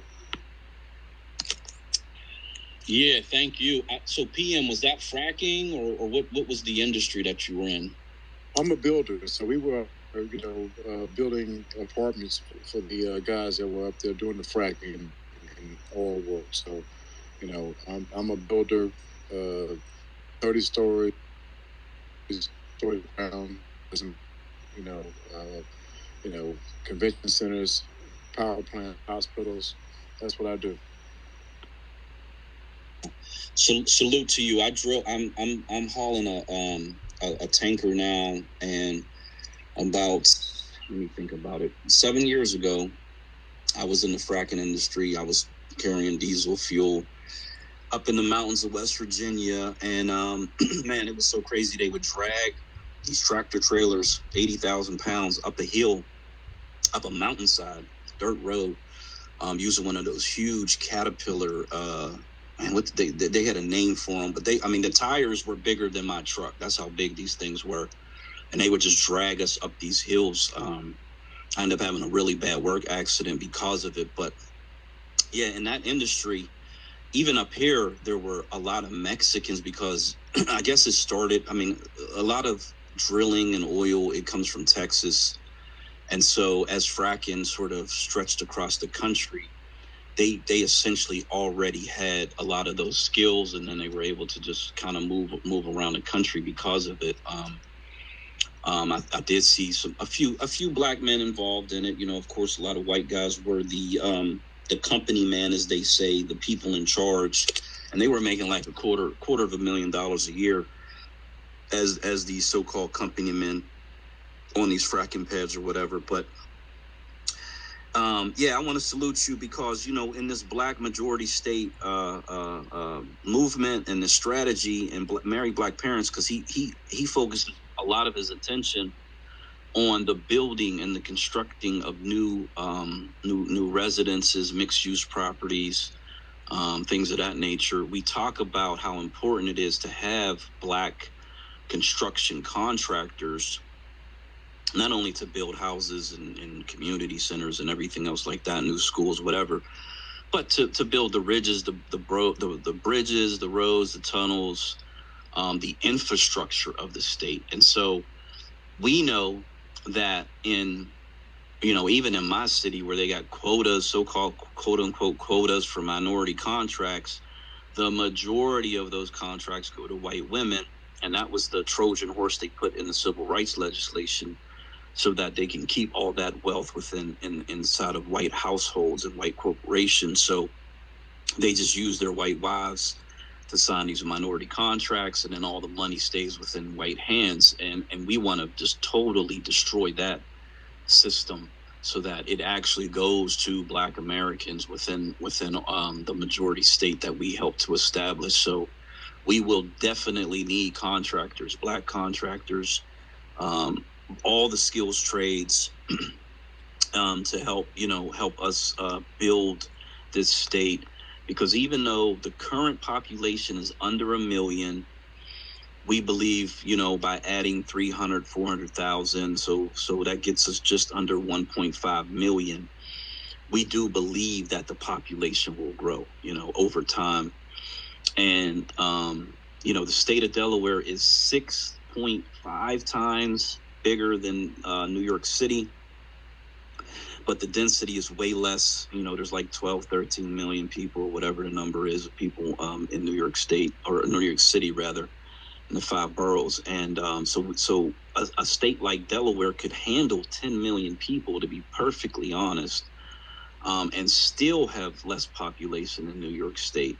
So, the opportunity for the population to get to 3 million over time would still be very comfortable, but that means, essentially housing and creating places to work for another million and a half people over time. So there is so much opportunity there, and that's what Marry Black Parent, really, when he talks about this, that's what he's really, really talking about, is having a ecosystem of black suppliers, black contractors, black labor, black owners of businesses, just so that everything is in-house and we're not really going outside of ourselves in order to build these new structures. Darren.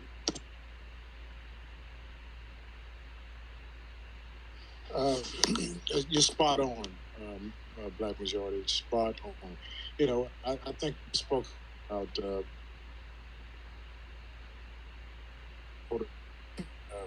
protege as a forming piece. However, Hey, Darren, you're in the matrix real bad. Okay, hold on. Is that better? Black American Homeland, can you hear him clearly? Or State Power, can you hear Darren? Okay, is that better? Barely. Okay. Better. Is that better? Yeah, right there is perfect. Okay, I won't move I keep my leg in there, okay? But anyway, you're spot on, my brother. Earlier we spoke about farming and the farming piece, and as far as a mentor protege program, I said that to say this. I was listening to that reparations bill in California, and what I didn't know what happened in California happened nationwide. There were institutions. Matter of fact, there was one here in Pensacola called George Stone that taught, masonry, carpentry, HVAC, electricians, roofing, the whole gamut of construction. However, that budget was pretty much brought to zero, and those dollars went to peace academies that further, made our life even worse in communities. So, if we can reinstitute in this Delaware, you can, here's the thing about that school. The school was called Doris. I went there myself, and other people went there. Most of the people that went there are in business for themselves right now. And I'll land my plane with that. Yeah, your phone's still a little. It's like in and out, but I got the gist of what you were saying. So I'm a DM you this Delaware thread, and when we talk about schools, we talk about pre-K through bachelor level and or equivalent skill trade education. So we want the state, and this is where this 5%, sales tax comes in as well. We want to be able to have a statewide publicly funded system where the education is really, really Black centric for skills trade. So because everybody doesn't want to, they don't want to go to college. They don't want to be in an office. For me, I just, I was in the medical field before I got into trucking. And, it was like, man, I got into medical billing. I'm in an office. It's a bunch. It's like, it's just quite literally, it wasn't for me. I would almost feel like slitting my wrist, to be honest, if I had to live that life. For some people, it's great. It just doesn't work for me at all. And so, trucking is like, man, it's like you're in control. You're a boss. Essentially, you are in control of the vehicle and basically everything you do. I'm an entrepreneur. I've owned businesses. I own some property, whatever, et cetera, over the years. So it just fit my personality. And I know for, or incarcerated Black family coming home, if we could get them into a rehabilitation program, get them some skills and get them to working, that's what they need. They don't need to be released into the streets with no opportunity. They need skills, and that not only should, but it would be a part of a prison system, statewide prison system, where we are giving people skills, certificates, degrees, diplomas within these skilled trades, so that they can actually make a living for themselves. So yeah, absolutely, we can do these things at the state level. Outside of that, we can't. Quite honestly, depending on the federal government, waiting for the federal government is never going to happen for us, man. It's just never going to happen. And as Black American Homeland really was alluding to about, when we move in, they move out. Also, us moving in and taking over is going to eliminate the desire for much of these different immigrant populations to ever want to come around us, especially like the Mexican population, because there's not going to be any space for them. There'll be no opportunity for them.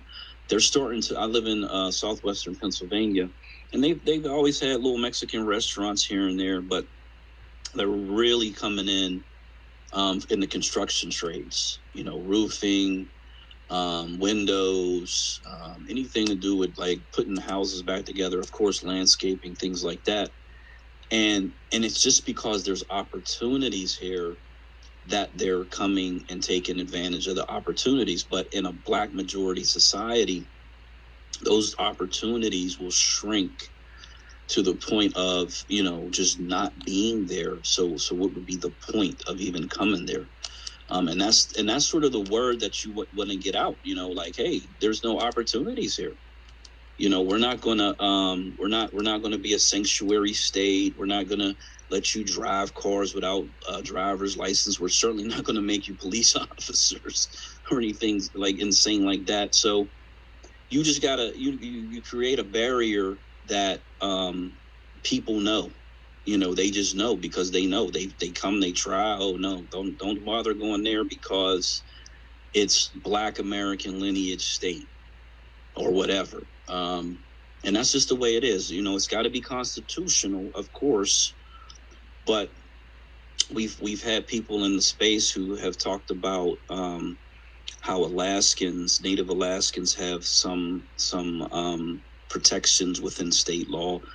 Native Hawaiians have some protection within state law. Even though I've been reading posts from some Hawaiians, and they're just like, man, you know, they're gentrifying us out of our own land. Like we're on an island. We can't move next door to the, you know, we're in the middle of nowhere. So and they're complaining like all these foreigners. It's whatever people, all these whatever Japanese, Chinese, who knows what, Americans. And that's just a man. I kind of feel for those people in the sense that, yeah, here you are on an island in the middle of nowhere, and you know, you just have it seemingly no control, you know, over what goes on there.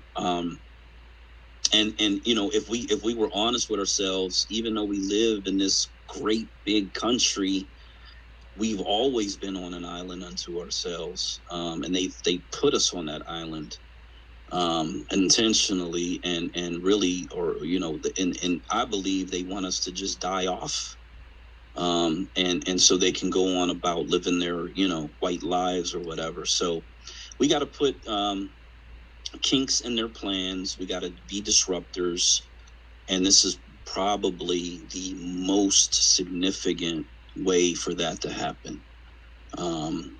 Is just taking over these states, man. One by one. Married Black parents. So he has that graphic, and he goes Delaware, then Mississippi, and then there's probably 2 or 3 or even 4 states where, you know, you know, Delaware needs about 300 to 500, Mississippi needs less than 1 million, and then there's probably 3 or 4 states that need right around 2 million, give or take. South Carolina, Arkansas, Alabama, Louisiana, even, you know, is just like a little more than 2 million. And then you got the big state of Georgia, which needs a lot more. But you know, it's like in due time, if we get 1, we get 2, we get 3. Man, it's just going to be a different world. You know, it's going to be a different world, and really for everybody, all of us, it'll be different. You know, our interactions will be different. And mainly because even though these states only have jurisdiction within their states, we will have federal representation and should be able to use Black majority state caucus, you know, that are Black agenda oriented to go after some of the issues that are affecting Black Americans all over the country, not just in those states. So this is it, man. You know, if we really been trying to marry the reparations movement to this. I've been having some conversations on DMs with some of the people who are in that movement, and some understand it, and they're starting to really advance this. this strategy in spaces. And so that's a positive thing. I believe reparations would move a lot quicker if we had Black majority states, because we would have real political power and real political authority to put real pressure on the federal government to make that happen. But, time will tell. We'll see how this so-called vote goes. They claim they got the votes. They claim they can get it through the House. They should be able to get it through the Senate because they still got 51 votes until November. So they really, this shit should already be on the floor. They should already be talking about it. And I think the only reason that they're not is because it's just a carrot to try to get Black people out to vote again for this upcoming election. But we'll see how it goes. I think after this election, all of the let me put it this way: if you haven't woken up after the Biden win and election and the negligence and harm that he's done these first 2 years in office, if you haven't woken up yet, dear God, this upcoming election should be the final just nail in the coffin, death nail, as they say.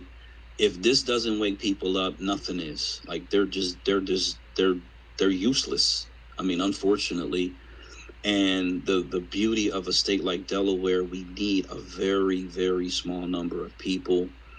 I know there's at least 500,000 woke Black people in this country that are capable, willing, and able to make this happen. So that's really why we're focusing on it, because seemingly, they say 90% of us are voting Democrat, which is totally insane.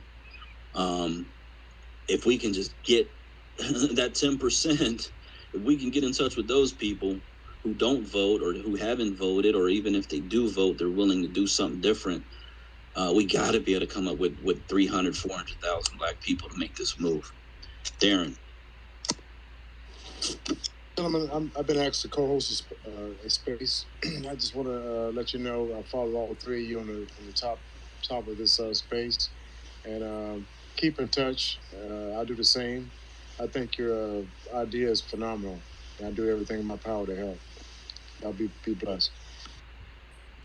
Thank you so much, man. Whenever the opportunity arises, please talk about it in other spaces. Married Black Parent is really a strong advocate of asking people to do that.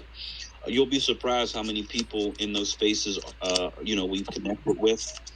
And so, when the opportunity presents itself, man, don't be afraid to bring it up. Thank you so much. Likewise.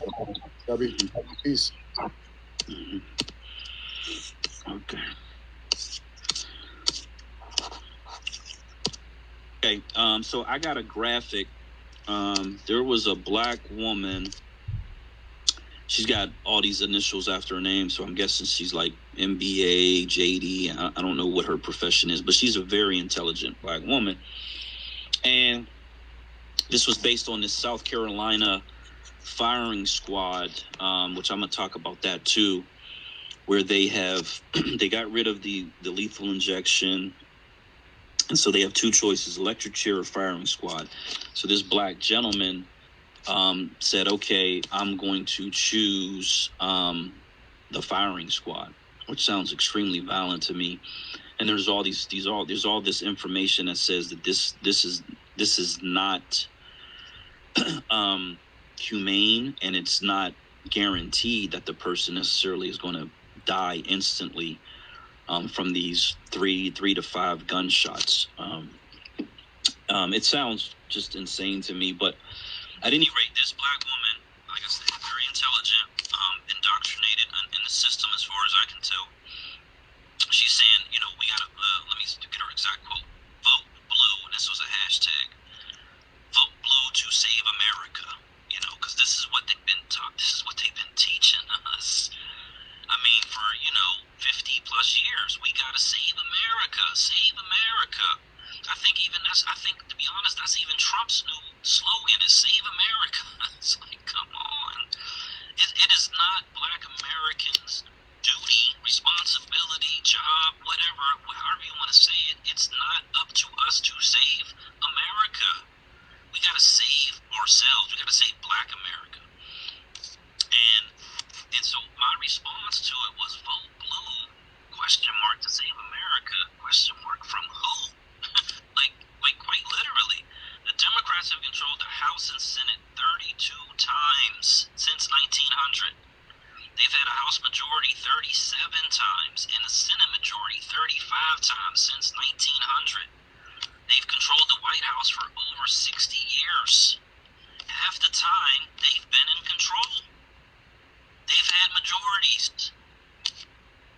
Like, who are we saving America from? The Democrats are the reason that the country is the way that it is. They are not the solution. They've never been the solution. We've been brainwashed, for whatever reason, into thinking that they are the solution. They are the problem. They are not the solution. I don't know how else to categorize it or phrase it. Like, they are just not the solution. We are the solution.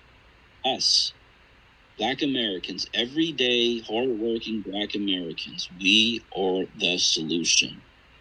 We need a strategy. This is the strategy. We move to the state of Delaware. We take over one county, all the local governments. We move to another county. We take over all the local governments, and then we take over the state.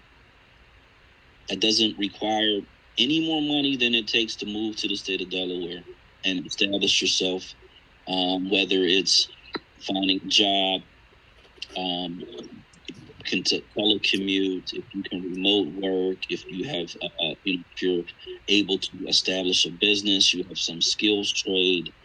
The opportunities are endless in and around the Delaware area. We got Philadelphia, New Jersey, Maryland, and Virginia.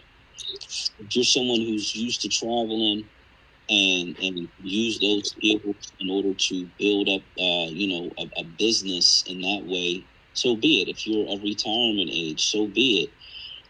If you are, again, if you're in a nursing field, if you're in a field where within this state there is a high demand, there's high demand in nursing, there's high demand in trucking, for sure. That's like one of the major needs in the country, and will be a major need for decades. It's been a major need since I started driving 20 years ago, and it's just a need. So it's like find a local job or a local industry that you are comfortable working in, and then just try to make a plan to move, and we all just move together. I mean, that's the solution. It's not the Democrat Party. It's not the people who have created the situation. They're not the solution. They are the problem. That's really, I want to get out of that graphic.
was over a decade or how long that essentially occurred.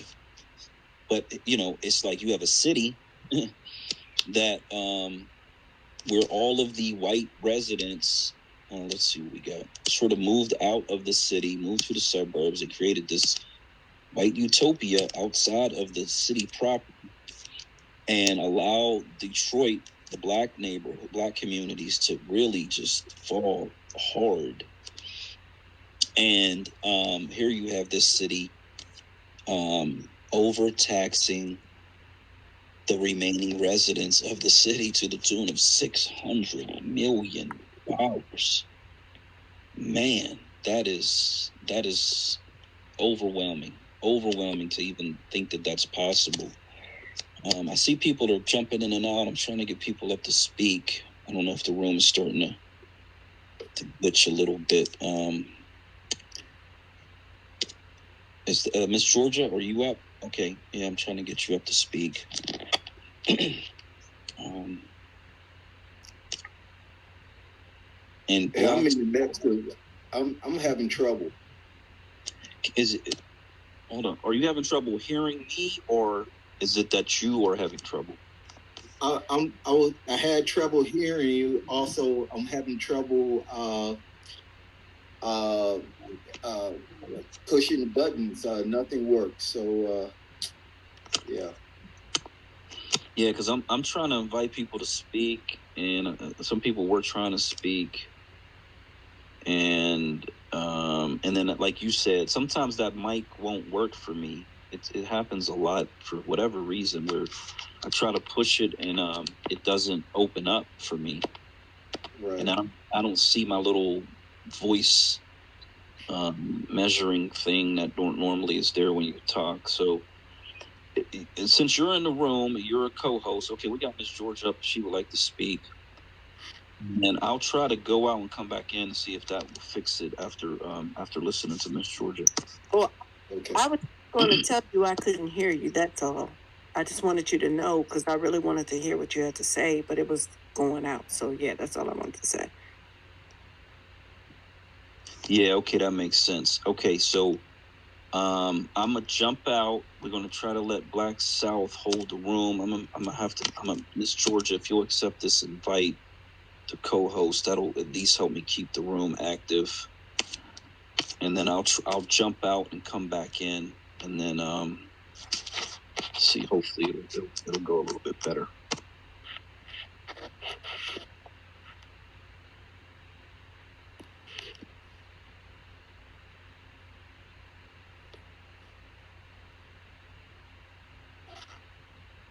All right. So I guess he left the room.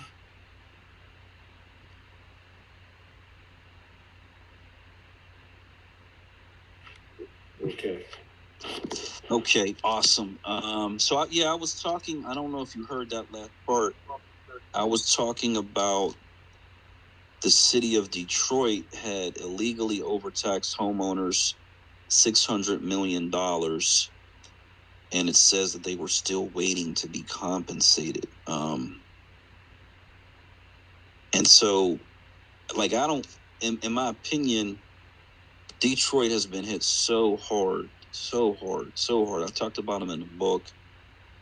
The divestment, the way they just collapsed that economy, and now to hear this is like just adding like just fire on top of fire on top of fire. I said earlier in the space that my family, when they were part of that migration, they were in DC, they ended up in Pittsburgh, and then like the Michigan, Detroit, Flint, Dearborn. And I had an uncle who lived, I want to say Saginaw, but essentially just outside of the Detroit area. And, of course, there were jobs, auto industry and everything else like that. There was a lot of jobs up there. There was steel industry in Pittsburgh or whatever. So, they came up and they were attracted to the factories that were here and able to raise families and everything like that. So it's just sad to see something like that, man. And just knowing that Oh my God. I'm assuming this is a city thing, not the state necessarily. So it says an estimated 100,000 Detroiters lost their home to foreclosures because of overtax assessment. So 100,000 man displaced, like homes taken away because of this situation. It says most of them were Black, lost their homes to foreclosure. Imagine that, 100,000 Black families, homeowners losing their homes. Like that's criminal. That's like, come on, man. Like, man, that is so depressing. And it was illegal. Like, it was illegal. They were overtaxed. I mean, it's like, come on, man. Like, we can't keep just, this is the frog sitting in the boiling pot of water and not realizing that we're being cooked. Like, we just can't keep sitting here and just accepting this insane level of abuse. Like, at some point it's just gotta be like, man, it's enough. And I mean, I don't want it to be us expressing anger and lashing out, because that really doesn't solve anything. It just doesn't. We gotta start moving and making things happen so that something like that can never happen. Like, that is 100,000 homeowners. Like, come on, man. Oh my God. Just imagine. I mean, if we say the average was 3 people in the home, it probably was 5 or 6. We're talking about 500,000 people displaced, and most of them were Black in a historically Black city. Like, this is beyond. And this is why I say the federal government, no help. State government, unless we control it, absolutely no help. This is the way it's designed to work against us. Man, that's depressing. I just opened that story up. I posted it, but I didn't look into it because, I mean, it was already depressing, the title of it, but reading it makes it 1,000 times worse. Totally unacceptable. Goodness gracious, man. And so, man, I got this in the Jumbotron. There was this whole thing about Save Mason, Tennessee, hashtag secure the tribe. It said this Tennessee court denied Tipton County town's request to halt a state takeover of finances. So I mean, I don't know because I haven't really been super tapped into this to know if this is like something they can appeal, if the fight to save Mason is moving forward. I don't know if there's back channel stuff, but even reading that is like, come on, man. Like, okay. I love state power. He said a strategic withdrawal. Like, that is, oh man, that's how we got to start thinking, man. That's how we got to start thinking. I know we got this attachment to the land, and we grew up in this area, and this is where all our memories are at, and et cetera, et cetera. We got to get over it. We got to get over it. We got to consolidate our population before it is too late. Like, there's just no other option at this point, really, truly, because we are being cooked. Like, we're sitting in a pot of hot water. We're being cooked. We don't realize it. And because some of us are really, really comfortable. I mean, at the end of the day, we got a nice life, we got a nice job, everything's good for us. They're telling us it's all about individualism, individual, and they're just, it's that Dr. Claude Anderson quote about the race, and how they are just killing us in this race. We're not even in the race, I believe is what he said. And man, we gotta get the race. Oh man, God. Oh, some of this stuff is so depressing. So newstoter.com, I started following them, and I don't know how long they've been around, but they seem like they do some really good content. And they said, this is what true Black love looks like. Congratulations to this beautiful couple who serves as an inspiration to us all. So husband of 108 years, a wife of 105 years, and they were celebrating 82 years of marriage. This is an older Black American couple, and quite literally the man is holding an American flag. I can't tell what the other, it looks like he's holding two flags. I can't really tell what the other one is. It might be military service or something. I'm not sure. It might be a state flag, but you know, I wish we knew how many kids and grandchildren they had, because you can only imagine the family tree from a family of a beautiful family that they produced.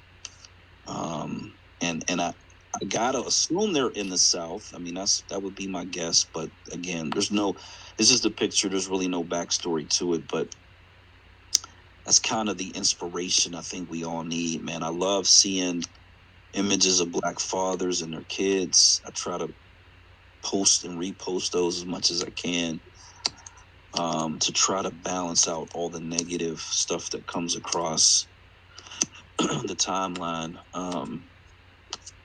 because it just seems like it's just an endless negativity, and on my timeline at least, because I was following 5,000, and then I decided to purge a couple hundred people off so I can follow some people that, you know, I really want to follow. And every once in a while I go through and try to purge people off, but man, yeah. So I don't know if anybody knows about the story with the South Carolina gentleman who is, you know, they want to kill him, the firing squad. So when I read the story, he was involved in a robbery of a like a local store or something like that, a convenience store or something, and he was unarmed. So he goes in, it's like strong arm robbery or whatever you want to call it. The counter clerk had a gun. So now he's in a self-defense situation. You know, yeah, he's committing a crime. It's unfortunate. But now his life, it's my life or your life at that point. When she escalates, or he, whoever it was, escalates the situation, and now there's a gun involved. Somehow he gets the gun and ends up, I'm sure, some scuffle, fight, whatever, over the gun, who knows. But he ends up killing, the person. And this is how they ended up putting him on death row. Which I don't, man, he must have had I don't know what his attorney was like, what the case was like. It sounds like he was railroaded into this horrible conviction where he got the death penalty behind it, because I know there's cases where people come in with the gun and may kill somebody and they don't get the death penalty for that. So I'm not defending what occurred necessarily, but I think that there's still a lot of injustice in the way it was carried out. And yeah, I mean, you know, they want to kill this guy, and it's unfortunate because this South Carolina is the state where the coward who walked into a church and assassinated 9 Black American churchgoers is still alive and breathing. And in my opinion, that should have been the first, whatever. I guess they paused the death penalty for or actual executions. That person should have been the first person, period. End of story. He should have jumped to the front of the line, no matter what. But you know, that guy's still alive and breathing. So This is America. This is the society that we live in, and you know, as far as I'm concerned, we gotta deintegrate ourselves. We gotta concentrate ourselves. We gotta produce laws. And I know Dr. Nellie Fuller talks about justice. He talks about producing justice. We got to produce justice for Black America. I see somebody put a STEM transmission towers up in the. Oh, okay, that's you. Did you want to say something about it? Yeah. Okay. Oh no! I just like when anything that talks about infrastructure. I just love infrastructure. That's all. Being in the Philippines, right? The Philippines don't. Well, they do have some, but they need to build a lot of infrastructure like that. The Philippines just lacking so much in infrastructure. The states, Mississippi is much more has better infrastructure than in the Philippines. I mean, the state of Philippines has enough electricity to power the whole country of the Philippines. So I mean, it is so. I just wish Black Americans would take would not take for granted what they have in the South. I mean, it is so much opportunities in the South. It's amazing, but we have to see it. We have to see it. I think it's hard sometimes to, like, when you're constantly in survival mode. You got this genetic trauma, and you are quite literally living day to day, in many cases, or week to week, paycheck to paycheck, which is essentially how they wanted the society to operate. You oftentimes don't have the opportunity to compare and contrast, and especially if you've never witnessed or seen things as they go outside of the country. That makes it even extra hard to relate to situations that you're not familiar with. I think it's natural for people to take for granted their situation. There were videos a few weeks back where I'm pretty sure it was white men that filmed it, but they were in some African country, and I think it was a river. There's like these boat people, and they defecate and urinate inside of this water, and you see little kids playing in it, swimming. That was Lagos, Nigeria. Yeah, my God, it was so, and it's like, I mean, part of it is like, okay, I understand why their immune system is so much stronger than everybody else's, but at the same time, you're like, man, like, this is disturbing. But to them, it's just normal. It's, you know what I'm saying? So it's at times, I think, it's perspective. Their perspective is, this is just natural, normal. This is how we live. To someone outside of that, we're just like we're shocked and disgusted, and we're like, man, we need to help these people. The compassionate side of us, and but to them, it's just like, this is just normal. So yeah, I have a well, he's my sister's boyfriend. They have a child together. He climbs towers, and I think he worked for a company. He's making like a little over 20, and he started a new job with a new company, and he's making like $50 an hour to climb these towers, which is really amazing. You know what I mean? He's working 4 days a week and making really good money to climb up these towers or whatever. And then I have a young my son's cousin. He's got a job with the power company. They had a year-long mentorship program, and he's got a job working with the local power company as well. he's making really good money. And he was like, man, I don't think he was over 20 years old. Didn't go to college. He was essentially working at Jersey Mike's, like a little hoagie shop, and going through this program and got this amazing career at a very young age. You know what I mean? So I look forward to the day when we're providing those opportunities to train our people up. And, because again, you're creating this ecosystem so they get better jobs. They're paying taxes into the system. Their kids are going to our schools. They're spending money in the community. It just creates this really beautiful loop of money and income circulating within the society. So, yeah, that Ben Crump thing, I posted that too. That's traveling around. Man, 180 million now. Those estimates are what they are. They're just estimates. I wonder if that's someone saying based on the cases that his law firm has won. Maybe his law firm is worth that much. I don't know what his salary would be out of that amount, but he's obviously an ambulance chaser and more like a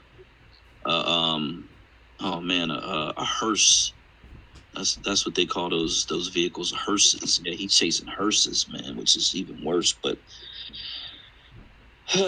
man, it's kind of depressing because when you see him, something really bad has happened, and I don't know if he's involved in any type of initiatives to try to change things, or if it's just like he sees it as a money, strictly a money thing.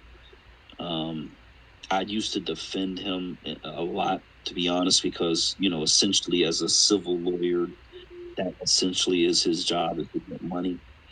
But it's starting to become a little too much even for my blood, because it's like, man, this dude he just pops up everywhere. And again, we know it's like death whenever he pops up. And it's just like, man, like I want to start seeing him doing something like specifically strategic for Black communities with this money, whatever that may be. There needs to be like a Ben Crump scholarship program or something where he's like, when you see his face, it's not just, someone died and he's there to reap the benefits of it. I have seen him in some cases really push the police to release body cam footage and stuff like that. So in that sense, that's kind of where I've been defending him a little bit, because I have seen that part of it too.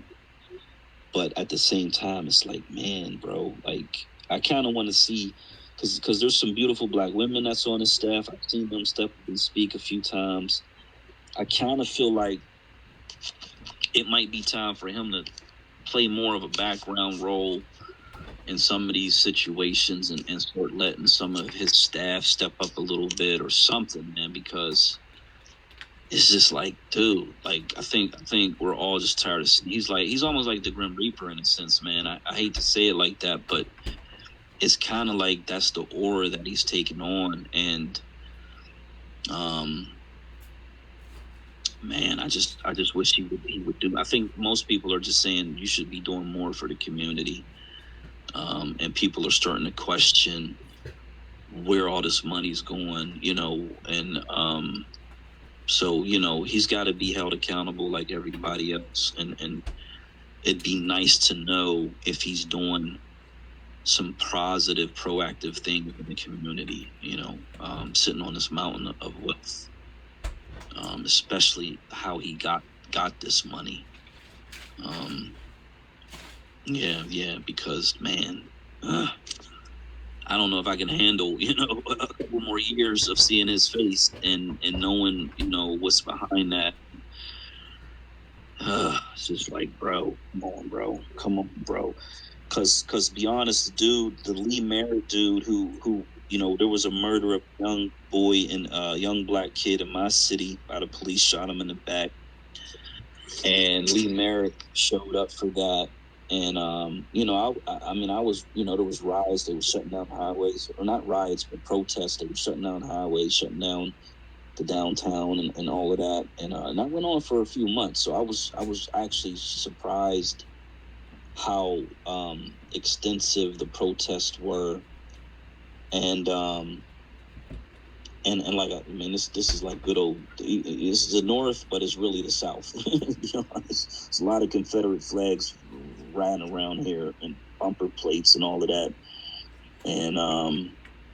And so I was like, oh yeah. And they had nothing but disdain for him showing up here and trying to, interrupt. And, he's a troublemaker. That's how they look at black attorneys like that up here. And, it ended up that the cop got off, of course, exonerated, no charges. And then I do believe the family did get some money after the fact. But then to see him go down to Texas and try to run for a position down there, and then he's kind of trying to cater to black and brown people, and he's just running the same old Democrat platform. And I was like, damn, bro. You know what I'm saying?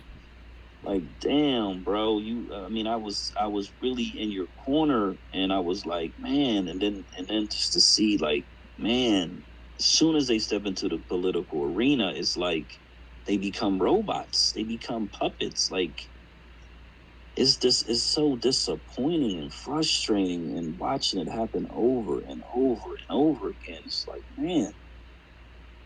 What is, oh man, so sad. And I don't see, since he started running, I don't see him, showing up to these executions anymore. Like, I just don't see him at them anymore. There's one other guy in Georgia, Griggs is his name. And, every once in a while, I think he's kind of localized to like that part of the country. So whenever something happens in that part of the country, North Carolina, South Carolina, Georgia, whatever, I think that's when he gets involved. But it's just so sad. It's depressing. You would just think, man, these guys would get together and formulate some type of political strategy, because they're lawyers, attorneys. They know the law inside and out. They got staff. They got all these levers to pull. And it seems like they just don't pull them. I would love to sit down and have a conversation with any of them and see if I could break through. But man, oh man, it's like, wow, bro, could you just please, like, man. So sad. Okay, I think I touched on everything up in the Jumbotron here. And that's that tax thing. I pulled that up. So Delaware, New Hampshire, Montana, Oregon looks like they're the 4 states that don't have sales tax. Alaska, it looks like they have less than a 2% sales tax, which I don't even know why they do it. Why bother? Everywhere else is like, and it looks like it's 6% and above for the most part. Probably averages around 7%. There's some that are 8%. New York is nearly 9%. Looks like Tennessee is really up there, almost 10%. So, in other words, these statewide sales taxes, they vary. And Arkansas has nearly 10%, 9.5%. So, yeah, man, for whatever reason, Louisiana, Arkansas, Tennessee, Alabama have some of the highest sales tax in the country. Washington's up there above 9%. But in the Delaware area, it looks like 5% is one of the lowest, would be one of the lowest. So that's probably a comfortable place where you would still be competitive, and you could use that money, because it's just gonna generate a pool of wealth to fund the land grants, to fund the Black-centered education, to fund Black skills trade education within high schools, and then lead into skills trade degrees, plumbing, electrician, carpentry, masonry, etc., truck driving. So I think that's really, really super important that we get control over the state and implement that.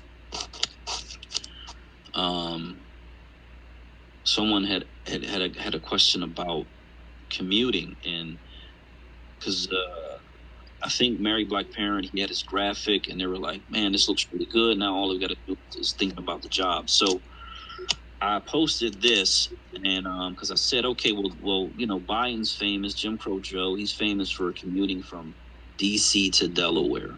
That's what he was famous for, right?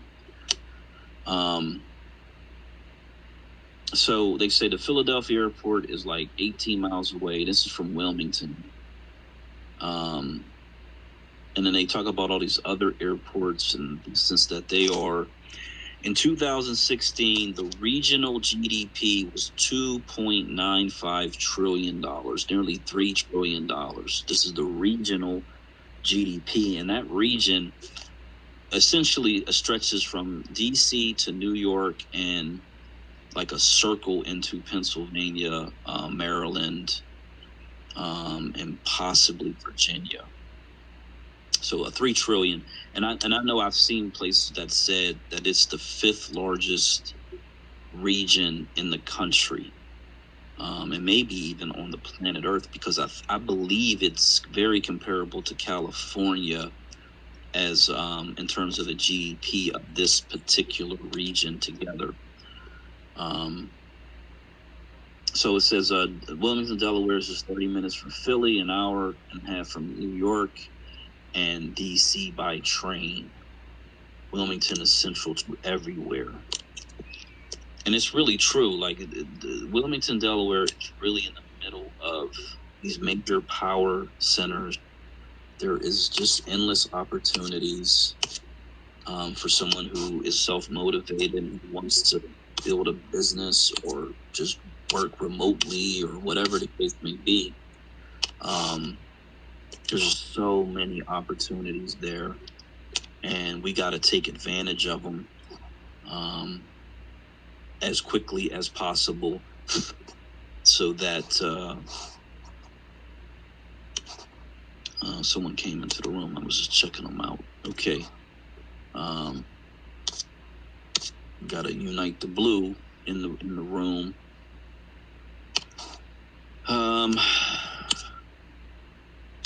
I'm just going through this Jumbotron one last time, and trying to make sure I didn't miss anything. Oh yeah, so this was in California. I didn't discuss this. This person says it's a disgrace, a slap in the face. So there's what is he? He's like some type of state rep, I want to say. And he was out front. Oh, he's an LA City Councilman. So he was out front of I guess the LA City Council building or some other building. And he has a $1.25 million immigration relief fund to benefit the people in his district. And last week we talked about how the Black politicians, they don't know how to get money for their district or whatever. So this is a councilman who's able to, get over $1 million to help immigrants, and it looks like basically all Mexicans that are standing behind them, from what I can tell, South Americans. And then people were really in the comments, they're like, "Bro, what's up? Like, what are you doing for Black Americans?" You know what I mean? You go further down, and then there's an image of a few Black people, but they are also immigrants. It says 19% of California's nearly 19% of California's Black immigrants live below the federal poverty line. So this is essentially what they're doing. They're handing out money to everybody but us, making us go through studies, making us go through task force meetings and legislation and everything else to get the money that was overdue and owed to Black Americans. But they just be passing out millions of dollars to all these other groups. No studies, no legislation, no commissions, no task force. They're just giving this money away to everybody but us. And they got Black politicians who's happily smiling to do it. So yeah, like I said last week, they know how to get the money. They can get the money. They just give it to everybody else. That's what is going on, and that's what's been going on. And they're not going to be able to do that in a Black majority state. I can guarantee, like they ain't going to be able to go home. Let's keep it a buck. They will not be able to travel around and willy-nilly, have this benign negligence and this direct harm towards us in a Black majority society. I just don't believe that we will tolerate that at all. And then finally, there is, they're calling it the first annual National Reparations Day Conference. This is on Monday at 7 p.m. Pacific Standard Time. So I'm going to have to do the math on that. It's probably going to be a little bit later here. It might be really late. So, I'll be working. I'll be in the truck, so I should be able to tune in because I'm up till 3 p.m. But they're going to have Marcel, Tamara Shealy, and Reverend William Somerville, who runs California. Tamara's in Georgia. Marcel's in South Carolina. They're going to be speaking. I wanted to highlight that so that I think it's Tax Day. I think they're trying to tie it into Tax Day as a reparations tie into the tax. It's officially Tax Day. So if you haven't heard about it or seen it, please do find that, post it, let other people know about it, and let's all, definitely support that conversation. And then I see. I'm thinking that's it. Oh, this is okay. Here's something I didn't talk about. I want to talk about it. So Maurice Bishop, he was the leader of Grenada, and Grenada is important because during that time, this was in the 80s. He essentially took over the country, but he took the country back from the people that I believe the United States had installed as like puppet leadership. So he's a revolutionary. Took the country back from those people, and then they had a mini war. So the United States invaded the country, ended up capturing him, arresting him, and then let the local hit squad kill this man. So he faced a military firing squad. They gunned him down with machine guns, is what it says. After that, they slit his throat, cut off his fingers, and then they burned his body in a pit. And then they say this was very similar to how Patrice Lumumba in Africa was tortured and killed. And so Grenada has a connection because Malcolm X's mother was from there. But when I wrote my book, the flag that I designed on the cover of the book was based off of this Grenadian flag, this extremely revolutionary flag. Now I've since, when I want to do a reprint of the book, I'm going to use this redesigned Juneteenth with the black star and a black sunburst around it, and so I've moved away from these red, black, gold, and green colors, but I just wanted to highlight the fact that, because this came up in the search about this firing squad for that South Carolina man. But just the level of mutilation and savagery and cannibalism that they inflict on our leaders is really demonic. It's satanic. It's inhumane, but it's not from human beings. This is not something that human beings would do to another human being, regardless of the fact they took the country over. They could have locked him up. They could have put a bullet in his head. They could have buried him. It could have been over. This level of overkill is it's a level of pathology and psychopathy that goes way beyond anything that would be normal.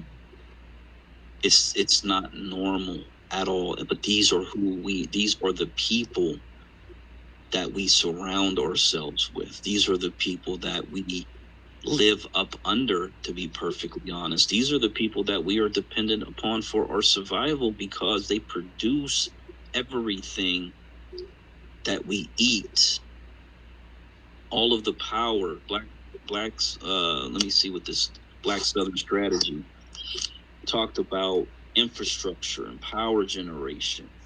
Like, we are totally dependent upon these people, and these people are demons. Like, I don't know how else to say it. That's just what they are. Everywhere on the planet that they go, death, misery, pain, suffering follows them. Like, and it's not even like there's really never been a situation where they've interacted with non-white people and there hasn't been death and destruction that's followed them. I mean, obviously they were warring against each other. They got a war going on right now. White, Europeans against Europeans. And then when they turned their attention on non-Europeans, it was just slaughter. Asians are really no different. South Americans, Mexicans are really no different. And so we don't have any allies. Last night, it was this whole thing back and forth. I had some gray, non-picture having account who was trying to pretend to be black. I sussed that out really quickly. I knew he was a white guy. And then just going back and forth about this false, non-existent white allyship. I tore his whole argument apart. And it just really there are no allies. They don't exist. We just got to accept it. There's no white saviors.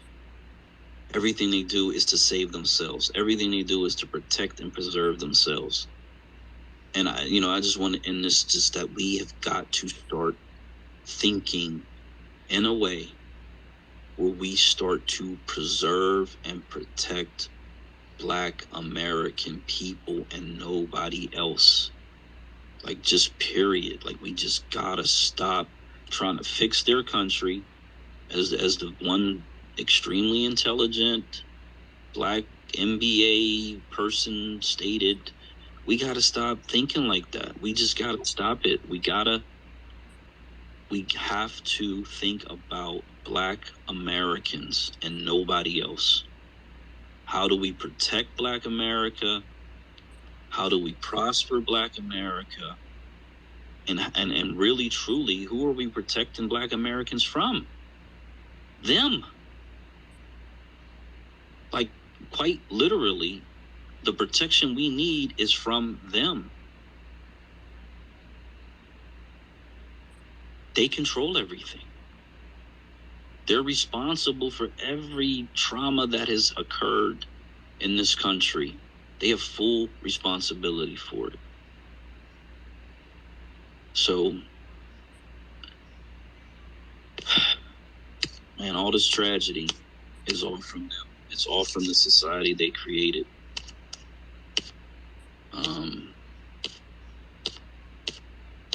So yeah, really sad. Yeah, that's it. That's all I got. Black South strategy. You got anything else you want to add? No, Ashley. Look, man, great show. Yeah, we got to do this again. I'll be back next week, and yeah, you had some great speakers today. So yeah. Every week we have a few really good speakers. It'd be so. What would be awesome if we can get married black parent. I'm sure he's got some personal things going on. So, but I see him posting. I see him posting all week, and I'm like, man, he's like running with it, and I love that. But yeah, every week it's like we building this network, and it would be nice if we could get them all together. We probably have a room with like 500 people in here if we get them all together at one time, and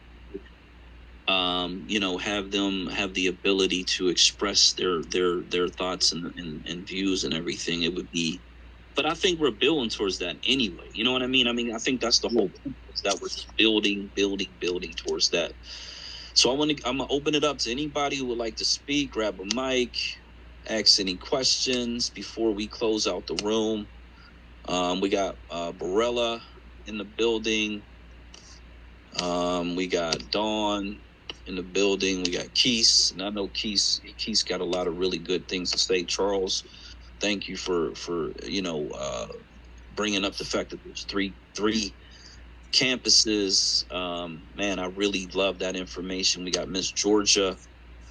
So if anybody would like to speak, say anything, now's the opportunity. And then we're gonna go ahead and close down the space.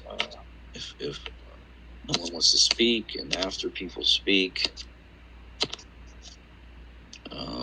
that farm thing comes up so often. It's so important. It's crazy that Delaware has this nearly $1 billion broiler chicken industry. That's actually pretty interesting. I don't think anybody would have guessed that. I know I wouldn't have guessed it, but man, that's really amazing. Corn's second, and then soybeans after that. So, but man, boiler chickens, interesting.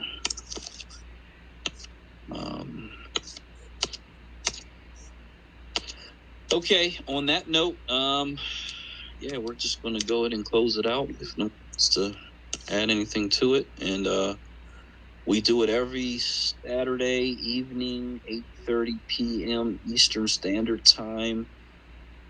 Trying to wait for the sun to go down so that people have a chance to enjoy their day, and then we try to run it till 1-2 a.m. every weekend.